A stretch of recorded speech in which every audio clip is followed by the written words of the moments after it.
I think what people don't like about research notes is that they're kind of annoying. Yes, they are. Yeah. People, because in terms of actually getting them, it's not like it's just like a little gold sink, right? It's like you got to spend some gold. You're gonna have to buy a bunch of stuff, craft a bunch of stuff, or whatever, right? Or if you're super lazy like me, you just pay a premium and boom, salvage a bunch of potions. Easy. That's what I'm talking about. That's the lazy lifestyle there, my friends. Well, I have a question. What I'm doing is easier than potions, and it's half the price. What are you doing? What is it? Tell me the secret. I'll talk about it. I'll talk about it in a little bit. Okay. So, Keeping us on the edge. Yes. I like it. Boom. We're live. Well, I downloaded 80 gigabytes of manga yesterday, and most of the girls were hybrid builds. What an intro. Okay, what an intro. Now, before we started here, Brazil was talking about how he was going to give Jerna a challenge to somehow salvage the intro, and I think that's a decent attempt at that. Okay, that will be a challenge to make that make any kind of sense. But anyway, welcome to TeaTime. We've got some exciting things to talk about. We've got Zhaitan legendary weapons. We're talking about strike mission CMs, bunch of other random stuff that's happened this week as well. So stay tuned for all of that, and welcome to my wonderful guests here. As usual, down lurking in his corner in the Brazil cave. It's Brazil, bottom left. Okay, one of these is I'm gonna. I saw this in the comments a while ago. Is that I moved Brazil once, and people were like, "What the fuck? Why is Brazil not in the bottom left?" I'm gonna start doing it more, right? I've been down here as long as I can remember. Yeah, true. Actually, I do remember some of the early teen sounds. Yeah. We also have Plenyx and a glob of ectoplasm. It is Enko, no longer the symbol of control. Back to the ecto. There we go. There it is. Actually, welcome, everyone. I got that one back here, too. Oh, there we go. Yeah. You came prepared, right? You very much came prepared to get down to business here. But anyway, so some exciting things. And I think a really big development is the Generation 3 legendary weapon variants have started to be added to the game. And we now have the Zhaitan set fully in the mix. And I have to say, I actually really like how it looks, actually. I was a little unsure because all we had to really go on was some of the concept art for some of this stuff. But I think it actually translated really well into the game from a visual perspective. I think the particles are very cool. I like the models as well. They're kind of very fleshy, right? Very undead. And I think that actually gives me a lot of, a lot of confidence in the approach that ArenaNet has taken here. With regards to these legendary weapons. And I think it's going to produce a really wide range of weapons that can be used in a lot of different ways and a lot of different outfits. So I think that the way this is going to work out will be excellent. You're still going to have a lot of variety and different looks that you can build out of these weapons, while also allowing ArenaNet to make a lot more of them, right? I think that it's really worth noting that we essentially now have 2 sets of legendary weapons in the game right now after the expansion, compared to 1 set of legendary weapons, which took something like 3 or 4 years since Heart of Thorns, right, for the Generation 2 one. So little bit of a speed increase there. Of course, we don't have the full unique models coming through compared to the Generation 2s, but I think this is definitely a good trade-off. Definitely a good trade-off for sure to begin with. But yeah, that's my overall thoughts on the generation. Yeah, look, there you go. And now we're having, look at that production value. Okay, insane. Little demo up there as well. Enko carrying TeaTime's production value. Wow, absolutely crazy. But anyway, yeah. What do you guys think of the Zhaitan legendary weapons? It makes fashion a lot easier because you don't have to find whatever Black Lion set matches kind of close to whatever legendary you really like and then buy them all. Because that can get really painful. Like if you have a Frostfang and you go buy all the corrupted ones, that's not that bad. But there are sets that get really weird to try to match. And they just, give you a whole matching legendary set. That's awesome. And then you just pick your armor and you just go play Guild Wars 2 and you just win fashion. And the footfalls mixed together, or the on-kill effects mixed with the Aurene ones, they kind of like mesh together. So, like, if you kill a mob and you have an Aurene and a Zhaitan weapon, the Aurene crystals will shoot out, and next to it will be like a Zhaitan tentacle, and they're next to each other. It's really fucking cool how they interact like that. It's really awesome. Too bad you can't have all 6 of them on at the same time, so you can only equip 2 weapons. Just force yourself into the underwater stance while you're on the land stance, and then you just can get have the 4 underwater weapons ones. at the same time. But there are no underwater Or ones. you can't get 6, Yeah, and that's there's no no good. underwater arenas. Yeah, there's no water. Yeah, that doesn't. Oh, that's true. No, Yeah. So it's not I going to agree work. with most of you here No about the exploits. design, but I guess I'm gonna be the first one to poke at this. Yes, good. Requiring events Flame. to fail is not a good design. Let's just put that. They've already out announced they're there. gonna fix that. They fix that though, right? Yes, not yeah. yet, I think, but it's not planned. Yeah, it's next. It patch, is I think. planned, I think. You're actually right. It's not a good design. It's a great design. It's almost as good. It's almost as good as Goon Squad and SFD siege camping Tarnished Coast at their spawn in World vs. World. It's like that level of engaging grief gameplay, and it's perfect. If you don't like being griefed, yeah, it's horrible design. But if you're a high IQ gamer and you really like ruining other people's experience, oh my gosh, it's perfect. So, And the best part is it's intentional. You just keep the event from failing. It's like you're doing everything right. Yeah, you're I playing want to the game, succeed. right? I want to win the event, right? But this is what blows my mind. We talked about this. We'll talk about this a little bit more when we get to the Strike CM issues. But they had this problem before. Yeah. So when they released the original Gen 2s, like the original Gen 2s that had collections, and then the precursor Gen 1s, where you had to go do this quest to make the precursor, right? And there were some event chains that you had to do that those events were locked behind failing an event, and then you had to kill a certain enemy that spawned after that one. And there was a big uproar about it back then when Hot first came out, and then they fixed it because they're like, yeah, we realized that other people are preventing people from progressing their achievements and their collections for these things. And that's not how we want the game to be. So now fast forward, EOD comes out, the new variant comes out, and they had the exact same issue again. And they're applying the exact same fix that they did back then. But it's just like, again, it's like, you know how you got to learn from mistakes? You got to know history so you can learn from mistakes. Mm-hmm. And it's like they're not paying attention to the stuff that they did in the past. And it blows my mind that this is still happening. Yeah, it's definitely a bit of an oversight there for sure, as you say, because there are. In fact, I remember even doing this. Right? I remember doing some of the Gen 2s, and it's the exact same event. That's what's actually really funny to you about this is that for almost every Gen 2, I think you have to do the Risen High Wizard, right? And it's the same event, Char. Right? Or no, not Char. I'll find it. It's for some of them, right? For some of them, you got to do it, right? And it's the exact same problem. You just run into the fact that it's the defend event, not the attack event. And I'm like, well, I can't do this right now. I'm going to have to wait until it actually fails and resets, which, that's is what it is, I guess. And I really hope they actually go back and maybe fix some of this stuff as well, because, of course, Generation 2s, they're still around. They're pretty cool. And you are going to be encountering a few issues when you're trying to do the exact same thing with this. So hopefully they can go back and fix that. But yeah, I think that... and again, we'll talk about this a little bit more, okay? We're foreshadowing a lot here, right? Be ready for a little bit later down the line. I think that stuff like this, it's starting to show the fact that End of Dragons was definitely really, really pushed for time, right? I think that some of these issues have kind of slipped through the cracks a little bit. Some of the bugs on the previous strike missions we've already seen. Some of the bugs with this collection here. It's like they were just like, okay, go. And I wonder like how off the cuff this was, right? Did they always know this was how it's going to go, or are they just making this now? Like it almost seems like they're kind of like, oh, quick, do it, right? And they're just kind of throwing it in there, because I think it would have been, what would have been really cool actually. This is probably a little out of scope actually, but I think it would be super sick if they actually went back to some of the older maps and revamp them a little bit. For example, when we have the Jawmag variant, we're almost certainly, we are almost 99.9% going to have to do Claw of Jawmag, right? Wouldn't it be kind of cool if Claw of Jawmag kind of got the Shatterer treatment during that and got reworked a little bit? And so, of course, with the Kralkatorate weapons, we're going to go and do the Shatterer, right? Great, that's already been reworked.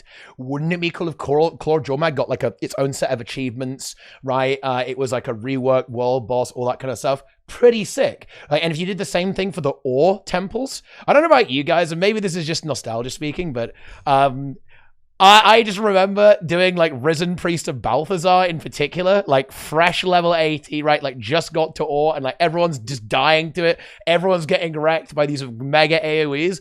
That was great. Obviously doesn't really hold up so much anymore. Things tend to die immediately in the core game because a little bit of power creep here and there. But yeah, I would love to see some of these old zones having a little touch up, right? Little bit of a touch up, a little bit of a rework to go along with these legendaries to, you know, make it like a proper special event. Yeah, one of the things that they started doing Living Season 1 and then they stopped immediately. Like Keswick's Hills got changed when Season 1 came out. Like old LA got updated during Season 1 because old LA got destroyed and so forth, right? So the entire idea behind the Living Story was that like events would change stuff. But we have all the open world maps are kind of locked in time.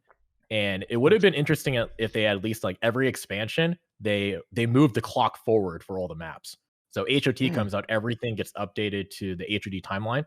Path of Fire comes out, everything is updated. And then they just do it when the expansions come out. They don't have to do it when Living Story stuff comes out. But at least when the next expansion comes out, they should update everything to the current timeline. And then that gives them a chance to revamp stuff like when after Krakator dies, you know, so the entire idea with Tequatl getting reworked originally was that Zhaitan died, and then his lieutenant absorbed some of his magic and got stronger. So same thing after Krakator dies, after like all the Elder Gods, they could have revamped all their open world metas doing that. And they could do that for a lot of things. Like I don't know, maybe they'll update Ore when it's like the next expansion comes out, Return of the Tyrian Gods or something like that. And then, you know, I don't know, maybe they do something like that. But while you guys were all farming those maps at the beginning of the game, I was just buying heavy multi-bags. Oh, you know, it's actually, you know, that's actually super funny actually, because hey, you got to invite me to, I'm a Baron now, because that is exactly what I was doing actually, as well, because I didn't have that much time to play. And so I was like, well, I want Incinerator, but I don't want to grind, right? I don't want to do that. So yeah, that was my entire gameplay. I would place buy orders for heavy moldy bags, open them, and then boom, sell that stuff. Actual infinite money hack found. Huge. It was auto click at that, 50% profit at one point. Yeah, it was insane. Like I was actually amazed at how good it was. I think I made Incinerator in like just a few days of doing it. It was actually wild how profitable it was. I had like a little I had like a scuffed script, right, that was like pulling all the trading post data and telling me if it was worth to open or not. I was trying to do a whole bunch of different bags, but heavy moldy bags were the best because everyone was doing like the do you guys remember the Plenyx event? Was it Plenyx? Yeah. I think the guy's name is. Yeah. Pin Shelton and Plenyx. That was the good stuff. That was the good old days, like running around doing all the ore events. But I think this, again, it's a little out of scope, but I think it would be really cool if core maps did actually get a bit of an update because well, you know, this is definitely going to be your area of expertise, Enko, but obviously a lot of the more rewarding maps, right, like the more farmable maps these days, not really in the core game so much anymore, right? I don't think, you know, doing Plenyx farm, maybe not quite as good as doing like Drizzlewood Coast or one of these like very popular farm maps. So I think it would be pretty interesting actually if some of these maps did get a little bit of a rejuice so that they, you know, these end game maps, level 80 maps were actually potentially a little bit more relevant in you know, in kind of like the end game loop, right? For a lot of players down the line, particularly now that you're going to want these events to be, you know, populated because of the legendaries. I guess in a way, right? I answer my own question. I guess ore will be relevant now, kind of forever, because people are going to want to get these legendaries. So I guess that's one solution. But they could do more. They could go even further. Well, so do we want to talk about the cost for the new variants? Hell yeah! Okay, Yeah, tell me about it. Tell me about it. All right, so no. you guys have the base legendary, right? You have to make one of the legendaries first before you can start a variant. So 1,868 gold to craft one, and a lot of the Gen 3s are selling for over 3K gold because people are lazy. Even though EOD mapping is faster, they just have problems with it, right? So part of the problem they have is like antique summoning stones. If you look at the requirements for this, a lot of these things are account bound. You can't trade them. So, and they're also time gated. So antique summoning stones, you could get them from Dragon's End in the Hero's Choice thing. You could buy up to 5 a week. So you could get 5 a week, but a lot of people are saying like Imperial Favors is bad because you need a lot of those also. Yeah, Dragon's End, Hero's Chest of War, and then you can get 5 weekly. Okay, that's not that many, which is why the price is high. So this is time gated. Spirit shards is account bound. Imperial favors, you have to farm a lot. Everything else is kind of gold, right? But on top of that, then you got the cost itself of the variants.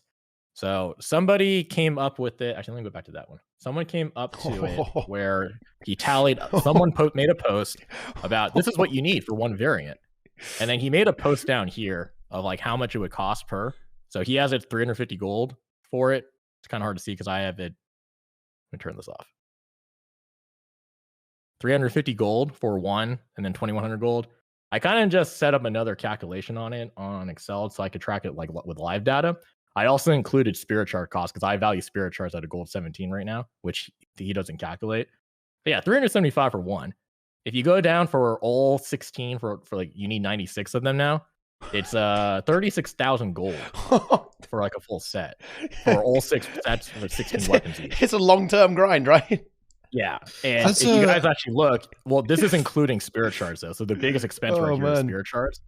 So spirit shards, it's an opportunity cost. It's not an actual true cost. It's just like you can use it for this, or you could use it to get something else, namely 11,000 gold. But yeah, 33.6 million karma for all those, 9,600 spirit shards. Now, I guess you can also say that the only people going for this would be people that have been playing for a long time. But so I've been playing since pre-launch. I don't really spend my karma that often, and I think I stopped spending all my karma after like a year after HOT came out. I only have 30 million karma, so I don't even have enough to get this. I'm going to have to go farm some Winter's Day stuff next time. So that's part of the problem with this. But the thing that a lot of people are freaking out about is the research notes. So research notes, you need 10,000 per. If we go to Cornix's website, so the fast farming, which a lot of people are now using, this is saying that each research node is 96 copper, and it's basically making some stuff with mithril and sometimes with silk when that goes higher. Now, what is ArenaNet trying to do here? What's ArenaNet doing with these research nodes? They're doing the same thing that Four Winds was originally designed to do with the Zephyrite boxes. They're trying to clear up a lot of the glut of basic materials that we have in the game. So if generally speaking, you're going to want to aim for the cheapest research notes, right? Most people are going to want to try to get the cheapest research notes, except most people don't know how to collect that data or figure that out. So they're going to websites like the Fast Farming website. I will say Fast Farming's website is not the cheapest ones you can get right now. It's actually the one that they have listed there is almost double how much I'm paying for research notes. But with this thing is, what are they trying to do? They're trying to get you to craft things and then refine them into research notes so you could turn them into other things. So this is basically trying to balance the economy out. So if everybody does this, so just even for one weapon, you need 10,000. So that's 100 gold worth of materials that every single person that wants to do this is trying to do. If you guys have noticed, mithril prices have gone up. This is specifically because of this. Silk's gone up, thick leather has gone up. Elderwood's gone up. This is all trying to clear out a glut of old materials because all the farms you were talking about, like Drizzlewood Coast, all the dragons. Well, do people do Dragons Den? No, Dragon's Fall. That's the one I'm thinking about. Most of those things are turning your drops back into basic materials. So this is basically setting up the game to try to have a use for all those basic materials so that they don't go down to vendor value. 4 Winds Zephyrite boxes is also designed to do this, except for 4 Winds, we have a certain Redditor who keeps posting his drop rates on Reddit like the first day of the festival, saying it's terrible to do. So it ends up nobody does them, and the prices don't really change at all. Though I think I found a way to make sure Zephyrite boxes are 100% guaranteed profit, but I'll figure that out this next 4 Winds. But a lot of this, though, it's to get rid of the old materials. That's what the research notes are designed to do. So people that are complaining about the price for these things, it's doing what it's intended to do. I think the bigger issue a lot of people are going to have is karma and spirit shards, actually. I think what people don't like about research notes is that they're kind of annoying. Yes, they are. Yeah. People, because in terms of actually getting them, it's not like it's just like a little gold sink, right? It's like, you know, you got to spend some gold. You're gonna have to buy a bunch of stuff, craft a bunch of stuff, or whatever, right? Or if you're super lazy like me, you just pay a premium and boom, salvage a bunch of potions. Easy. That's what I'm talking about. That's the lazy lifestyle there, my friends. Well, I have a question. the too. big- What I'm doing is easier than potions, and it's half the price. What are you doing? What is it? Tell me the I'll secret. talk about it. I'll talk about it in a little bit. Yeah, okay. So Keeping us on the edge. Yes. I like it. I like it. What I really want them to change with research notes, add an infinite research kit. Ooh, Like we are all that's Gem gonna- store. Gem ding, ding, store, ding, yeah. ding, ding, ding, ding, ding, ding, ding. I'll pay gems for that. So that's the thing. Like Yeah. everybody is so used to having a copper fed, Yeah, or having a silver fed. You guys don't know the pain. So I've talked a lot about how I did salvageables like from the beginning of the game, right? You guys don't know the pain of trying to salvage 40,000 items using basic salvage kits, which only have 25 uses. So Nice. every stack of items you had to salvage, you had to buy 10 kits, and then you had 100 stacks of those. Like how annoying that was, and how easy things came when the copper fed came out. So now everybody's experiencing that now with the research notes, because you need 10,000 research notes. And so 10,000 research notes, when each kit is 250 uses, let's say you're salvaging things that are only one, you need 40 research kits to go through to get to 10,000. So it's annoying. It is annoying. That's why God invented macros. which we would never use. Yeah, So- never use those. Isn't there an the option? consume stack thing that they added so you Yeah. could consume an entire stack of research didn't really help, because you guys know what's faster than the consume, or less annoying they consume stacks when you have 40,000 research nodes to eat in your inventory, is just to turn on an auto clicker, like type research in the search bar. Oh yeah, then it will just and then spam put it. an Yeah, auto clicker yeah, on one spot. yeah, So yeah, when and then the it would stack just, is the next it would just, the Yeah, next stack will move in. Yeah, Yeah. very All nice. you gotta do is hold down your button, and then instead of right click, I gotta move my mouse, click somewhere else, move It's a back, big right tip. click, and do that. That is a big So, tip, actually. It- Huge. it's easier. It's easier to just hold it down. Yeah, that would be a So- really, that would be big. I mean, I'd almost be tempted to say that they should. I'd almost straight be to the tempted to wallet. say they should put that in the game, right? And not put it in the gem store. No joke. I know that it will be a giant meme, No, but I in think the that gem store. adding something like that to the actual game, I think will be fair. Because you know what? I think legendaries are actually the thing that is untouched. That's like the free reward structure. If you know Except what I for mean, Quip right? and Moot. Yeah. Okay, I know the That's it. solution to this. I know Yeah. the solution to this. You ready for it? Mhm. Mhm. Okay, it's in the game. It's not in the gem store, Okay. and it's tradable. Mm. But you can only get it as a rare drop from a black lion chest, just like the permanent hairstyle contrast. Well, then it is in the gem or store. contract. No. Because you can key farm, and you can get keys. You're that way. not gonna drop And- that. and- yeah, I mean, you know, that's someone just that's someone how just you should messaged do it. me. That's how they do it. Someone just Someone just messaged me and messaged said you? that, or yesterday, and they said that they got an extractor from a key that they Oh, that is big. Wow. Actually, It happens. it does happen. Yeah. But, or how about this? Instead of research notes, like you salvage something and it shows them in your inventory, why don't they give it the festival token treatment? So festival tokens used to show up in your in your inventory. Mhm. And then you had to do the same thing. You had to click it to go in your wallet when they because festival tokens were originally pre-wallet. I used to have a source code that just held festival tokens. But then now, if you do Zephyrite boxes, when you open them, they go straight to your wallet. Mhm. Research notes have no other purpose in the game except to go into your wallet, and then they're used as a currency when you're making things with research notes. So why don't they just have them go straight to your wallet? Is it because they're afraid people won't realize that they're getting research notes? Now there is I think this is a bug too, but there are some items that you could salvage research kits that don't give any research notes. Nice. And if they did that, it might not be noticeable. So yeah, so runes in the game do not give research notes right now. If you salvage minor, major, or superior runes, they don't give research notes. And it'll still eat your kit. That's yeah, pretty they'll eat funny. your kit, Ooh. they'll eat Nice. the item, but you don't get any research notes. Nice. That's good. I like that. Yeah. That's good. So yeah, infinite research kit I would like them to add. I would also say that they need to add the research kit to the World vs. World vendors because they're not in the World vs. World vendors. Huh. Yeah, that's a bit of an oversight for sure. Yeah. Well, so what does that mean though? If you're in Robots World and you want a research kit, you have to leave Robots World, go buy one, and come back in. Break the which means immersion. You've lost it. Well, no, you lost the credit for that tick. That's true. You can't get your pips and you can't get your participation. And that's not where you want to be. Yeah, at Yeah, that point, you kind of want to add the JPOT thing as well, the workbench, so you can swap the salvage and the things as well. The what's it called? Well, the workbench. I think you should just have the workbench thing, the swapping your cores and stuff like that from your hero panel. Yeah, it's weird that you can't do that. It's a bit. It's a bit. It's RP pretty much. It's RP, but you could do it with the Vitality core. Yeah, I know it's weird. Well, look, RP, but not the good kind of RP. Yeah, different teams made those things. One team did the Vitality cores, another team did the other ones. Yeah, for sure. Yeah, it's not ideal. Maybe something be like the laptops, right? You could just open the back, maybe swap a RAM, but if you want to swap something else, like an SSD, you have to further open it with proper tools. So maybe that's kind of like this kind of RP. In response to keylogs in chat, so 40 Ascendant items get 10,000 research notes. I salvaged around 1,000 Ascended items like last month, and I ended up with 120,000 research notes. You need 960,000 for all 16.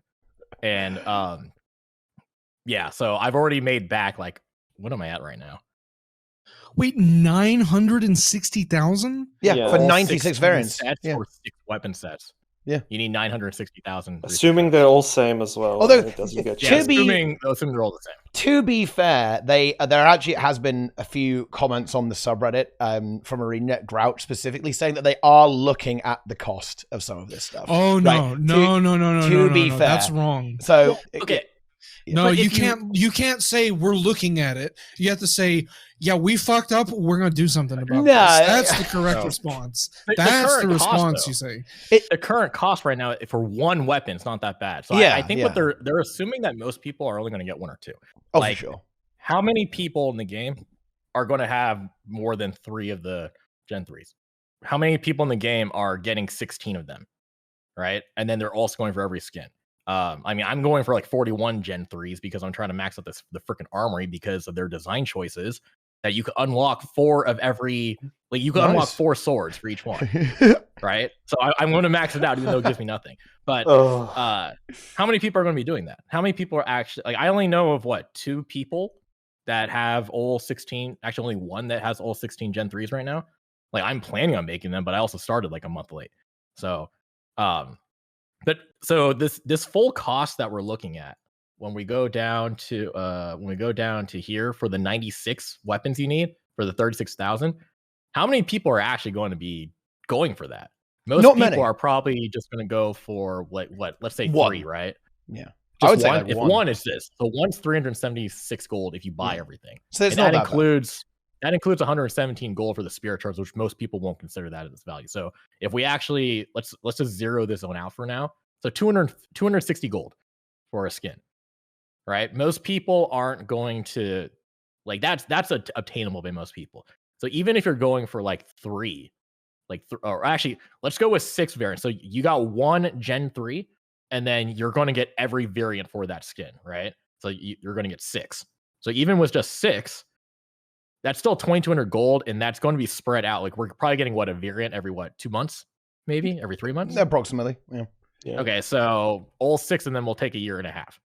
Like 2,200 gold in a year and a half. I would say that's doable by most people, right? It depends. I think that's a bit of an ordeal for a lot of players for sure. I mean, well, actually, let's take spirit charts out. 1,500 gold. I mean, legendary. Like, people post on the subreddit, right, about how a legendary took them like multiple years to craft, right? Like, gold farming is a pretty slow and arduous process. For a lot of players in the game, it's pretty meaty, but I don't think people actually necessarily have a problem with that. Again, I actually think the only reason people are bothered by it is because some of the process to obtain it is annoying. I don't think people have a problem with like an ultra long-term, ultra high-end title. In fact, I think it's really good, and I would even say that most people probably think it is good. I think it is really cool that, there is going to be this crazy person, right, who is the first player to have every variant for every legendary, right, when that is released. I think there's a lot of grinding, the achievements, the repeatable collection to actually get one of the variants. There's a lot of grinding of gold, of the research, and all that stuff. I think that's great. I think it's important to have these hyper long-term goals that are essentially completely out of reach for most players, right? I think that's fine. I even think that's good. It's aspirational, right? People go like, oh man, like, isn't that super cool, right? I kind of want to go for that, right? It's going to get people along that path. I do think that ArenaNet they're really trying to sink as many materials as possible out of the economy, which is exactly why research notes exist, exactly why they're trying to like really get you to spam a bunch of materials into stuff like this. And also, I think why they're trying to present legendaries to players everywhere, right? I think they need to go further. I think they're probably going to start doing stuff like open world legendaries, right? Where there's another, like an armor set you can get in open world. Because I think that a lot of players struggle to connect with the reward structure of the game. And that's because I don't think players are aware of it, right? Of what it is. And ultimately, if you actually think about it, the endgame reward systems of Guild Wars 2, it's legendaries. That is the closest you're going to get to some kind of verticality in the game. This increased utility that you get from having all of these purple items, right?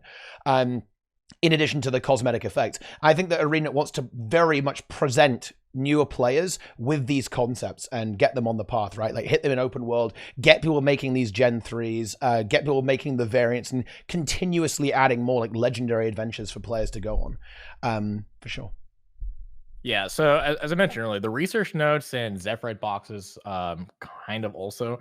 The research notes are designed so that everything actually kind of has a use and can be broken down into something. Because a lot of people were using like gwtcrafts.net for craft leveling and to get their professions to 400 or 500. And most of that stuff, it says to just list on the trading post. But because everybody's making them, you've got hundreds and hundreds and hundreds of them on the trading post and nobody's buying. So now all that stuff though can be salvaged into research notes. So people are buying them up again. If you guys actually look at the cost of crafting up to 400 now, or up to 500 for some classes, it's actually gotten more expensive now because all the materials that used to make that stuff actually has a demand right now.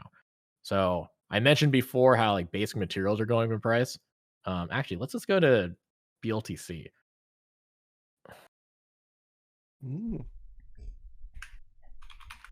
I mean, as long as I can buy with gems, I'm fine. You know, that's what I'm going to do. You can't know, buy I'm the gonna take out that variants. credit card. You can't buy the variants. I want a gem variant. It's just a legendary, and it's made out of gems, and the footfalls are gems. Ooh. And when you run around and swing it, gems fly out, and you kill an enemy, and gems shoot out of the ground. Yeah. That's what I want. I want dollar signs. I want Colin Johansson's face to come out to like that infusion, the birthday infusion when you draw it and makes the 2 over your head. I want that, but I want Colin's face to show up. It just manifests in the air and then goes away and gems come out. That's what I want. Yeah, so if you guys look at this, so right now it's fast farming saying like coral mithril, like the mithril earrings are the cheapest to make. And basically that's the cheapest to make because the hooks for jewelry, can I expand this? Oh, I can up here, but whatever.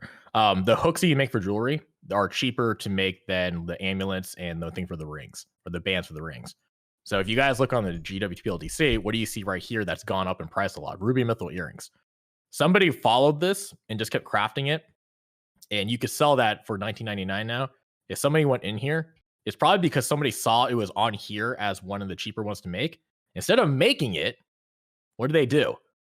They bought it. Yeah. They bought 2,300 of them. Oh. So it's like, I said this to some people last night who were asking about this. This goes for stuff in real life too, like stocks and Bitcoin and like crypto. If somebody tells you to buy something and you don't understand why it's a good reason to buy it, like they don't give you the reasoning or you can't understand the reasoning, don't buy it. Not until you do. So we've got a few people in the trading communities that are seen as good source of information. And a lot of the time when those people tell you to buy something, they're actually doing it because they're kind of inflating something that they already invested in. So they get people to buy it out and then they could just kind of sell it. Right. I know two of them stream, so I can't say anything bad about them, right? But there's a couple others. You just exposed them. I mean, like everyone's gonna know who that is. Yeah. So there's a couple others that a couple others will like they'll put out some information in some of their talks about it, and a lot of times they're doing it specifically because they've already bought into that, and now they're trying to inflate the prices. But and I'm not saying Cornix is doing this here. It's just like he's just going like, hey, these are the things that are you get research notes, and this is what's the cheapest. This is just based off the TP. He's not manipulating this anyway. I would like to see his drop rate data on this because some things do drop variable amounts of research notes, like Ascended Gear drops variable amounts of research notes. But when you guys see this information, you have to understand how to use it. That's the problem. So people see this and they're like, oh, I could just go buy this. No, the entire idea behind this is that you're buying the materials to craft this and then using the research kits to salvage them. But unlike what this guy did, he's like, oh, Cornix says this is the cheapest one. I'm going to go here. I'm going to buy them out. And now they're at 20 silver. Right? It's good content. You got to understand. There's a degree of laziness here, though, as well, right? I think this is where this really comes into play here, right? If you've got like a bunch of gold and you want the item, like, you know, look, I can really empathize this because I do not like having to deal with clicking on little icons, right? It actually bothers me. It makes me very angry. I don't like doing it. I am absolutely the type of person who's going to go, right, I'm just buying 10,000 of those. Fuck off. I don't want to deal with this. So I don't think people are being lazy here, right? Like, I think people should definitely go into it and realize that don't waste all your gold. You got to be a little bit careful. Realize that you're going to be wasting some of your money, right? If you take more time, you can be more efficient. But ultimately, I think it's kind of fine, right? People are just being lazy, and I'm definitely one of them. I wasn't the person who bought those though, because I haven't done any research on it. I need some more research. It wasn't me, but it could have been me. It's something that I would do, for sure, because it's just like, oh no, I don't know. Yeah. Like, and again, I think that's the complaint about this stuff is that it's just kind of unfun, right? And I think Arena does need to strike a bit of a balance here, because I think with End of Dragons they've added a lot of systems that are good for the game. Because I mean, you know, you can tell me if I'm completely wrong here, but stuff like draining all these materials out, getting players to actually consume items instead of kind of recycling them and, you know, and shuffling them around is definitely good for the game. Because obviously as the game progresses, more and more things pile up, right? And this obviously messes with the economy, which is very important to the functioning of Guild Wars 2 and obviously the business side of Guild Wars 2 as well. But I do think Arena need to be careful here and make sure that it's not it make sure it's player friendly as well, because some of these systems are annoying as hell, right? And I understand that they want them to be good for the game and healthy for the game's economy, but I don't think that it's a lot of fun for a new player to have to say, well, you're going to have to salvage like 10,000 items, right, to get all your research, and so to like do 40 stacks, right, of these research kits to get this item. That's not fun. Nobody enjoys that, right? And I think that currency, what it does functionally for the game, is good, but I do think it needs to be looked at in terms of how the players actually interface with that currency. Oh, as a quick bonus meme as well, I think the reason I think you hit the nail on the head earlier, Enko, about why they leave the currency in your inventory. I think they'll actually start doing this a lot more, by the way, because I think that players don't realize they're getting stuff, right? They don't realize they're getting rewarded. So when they like salvage, they're like, wait, where are my research notes? But they're in the wallet, but people won't notice that, right? So I think they'll actually do that a lot more for that exact reason, because it's easier for players to understand that they're getting something. So it's funny though how that's a pendulum. So beginning the game, no one ID gears, right? Every single time you kill something, you got a masterwork or a fine piece of equipment in your inventory, clogged up your inventory. When you did dungeons, all your tokens ended up in your inventory. Fractal relics, all that stuff ended in your inventory. And then when HOT came around, people were like, hey, like I'm spending half my time playing the game just cleaning my inventory afterwards. Or if you're Teapot, you still don't clean your inventory. True. But people were spending half their time just cleaning their inventories. Like they finished a dungeon run, and then before they're going off the night, it's like, crap, I have no space. And also keep in mind, guys, we only had 200 slots of inventory space back then. It was tiny. And actually a lot of people still have 200 slots, but then it's like, then they're like, okay, we're gonna solve this issue. We're gonna try to help it out. So like you're not spending all the time just doing inventory wars. We're going to introduce unidentified gear. All your stuff now stacks, all your drops stack. Your dungeon tokens go straight to your wallet. Your fractal relics go straight to your wallet. though they haven't done those with luck yet. Like luck, you still have to consume, even if you're maxed out. But now they're almost kind of floating back with research. And it's like, oh, we want you to see this because I guess too many people have complained that, oh, I'm not getting anything when I play the game. And it's because like I salvaged everything and I hit deposit all and everything goes to your inventory, to your bank. And then people forget you could look in your bank. And that's probably one of the reasons why, because I would really, really like it if they let us buy more material expanders, because 2,500 is too small for me. I would like it to go up to like 10,000, even 100,000. But if you did that, I would actually prefer just like let me spend like $1,000 and give me infinite material space. Because buyable by gems first, right? So I don't even have to spend any money. I can just convert gold to gems. But I don't think they want to do that because a lot of people, they don't realize that they actually made anything after farming for a couple hours, because you hit deposit all and they go to your bank. If you keep your bank small, it's going to get full eventually, and then you'll start seeing your inventory again. You only do that if you're a loser. I fucking insta sell everything because I just don't want to see it. Yeah. So the other thing that's pumping up these materials. I want, whenever I play Guild Wars 2, I want everything out of the way. I want to AFK in Divinity's Reach. I want to just insta buy everything. I don't want to take any time to do it. I don't care how expensive it is. I'll buy gems. Just get it out of the way. Get it out of my inventory. Get it out of my bank. Just come straight in the trading post. I'll buy the legendary outright. I'm not gonna gather mats. Yes, insta buy. Yeah. I don't care. I want it as fast as possible so I can AFK with my particle effects. That's how I like to play Guild Wars 2. And that's a lot of people are like that. So yes. And here's the thing. I've said, when people ask me how I make gold, I've brought this up plenty of times. You're actually, I don't want to use the word exploiting or abusing other people's that do that, but that's kind of what you're doing. You're taking advantage of people who are like, I'm going to instant buy my legendary. It's like, oh, so if I listed mine, you're going to buy it. If I list mine, you're going to buy it for whatever the available price is instead of waiting for a buy order to come in.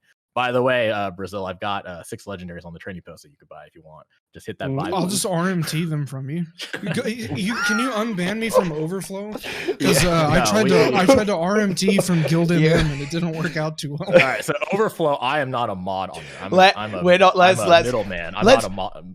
Move this back on track, right? But let's go to move this back on track. So the materials, making the base materials more valuable. It does mean, though, if you are farming drizzlewood and you're getting those base materials, you look at if you're using the farming trackers, your inefficiency, you're using farming trackers, you're like, oh, wow, instead of only getting 20 gold an hour before, I'm getting like 45 gold an hour now. Like, it makes it feel like it's more worthwhile because we generally use gold as the base currency, as the metric that everything else breaks down into. So, because the materials are now more valuable that you salvage, even though you're getting the same number of materials, it sells for more now. And so this will actually make things seem like to newer players who that's the only thing they have access to at the moment, that, oh, I'm actually making more gold by farming.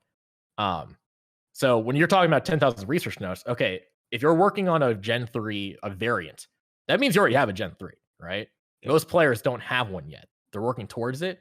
And so they're not even worried about that part of the research cost yet. They're worried about the base cost. They're worried about these costs right now. And how many research notes do you need for this? You have a gift of research, and that's it. You need essences of luck for that. You don't even need research notes yet, right? Where do you need research notes to make the Gen 3? I actually don't think you need any until you make the variants. I actually think you do need it somewhere. No, you do. You do. You need it for the you need 2.5K, I believe. Where is that? You can, if you craft your precursor, I think you need a few more as well. I think. Yeah. It's the where actually is it? Which gift is it in? I think it's in the poem, I think, right? I think. Yeah, I think it's also the poem. Yeah, it's in that's so RP. Yeah, it's in the poem, and then I think there's a few in the precursor as well. It's the hydrocatalytic reagents. Okay, as well. The hydrocatalytics cost that. Okay, yeah, 1,250 research notes to make these research. That's correct. Okay, so, but that's 2,500 to make the base Gen 3 then, right? Okay, so most players are still working on the Gen 3s. They're not even working about the variant. They're not worried about that 10K yet. So right now, the materials going up in price, to most players, that's going to seem like a positive because, I mean, it's positive to me. I get a lot of base materials. Well, no, I think it's positive for everyone, though. I mean, overall, I don't think players are responding badly to the consequences of research. Okay, I want to move on at this point players aren't responding badly to that. It's just the acquisition method, right? It's again the way they interface with it is annoying. But that's enough of that. Players who farm are for their material for getting, not just buying, is good. But yeah, the UI things, infinite research kit, a salvage all option, big salvage all option, huge a salvage stack. Give us a salvage, massive. Give us the same quality of the life Risen we High got. Lizard tokens.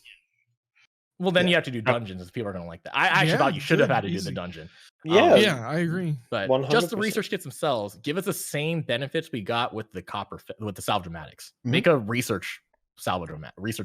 Research-o-matic. There it is. Although, I mean, I guess it would have to be free, right? Well, I guess it would cost a little bit more. Because it's 2 silver per research kit, so it would be very cheap, I guess. Yeah, they could give it a small cost to buy it, and then if it's 2 silver, how many salvages per silver? So 250 divided by, it's a copper, 1.25 copper per salvage. So just make it be like the other ones. Make it cost 1 copper. So you have an upfront cost.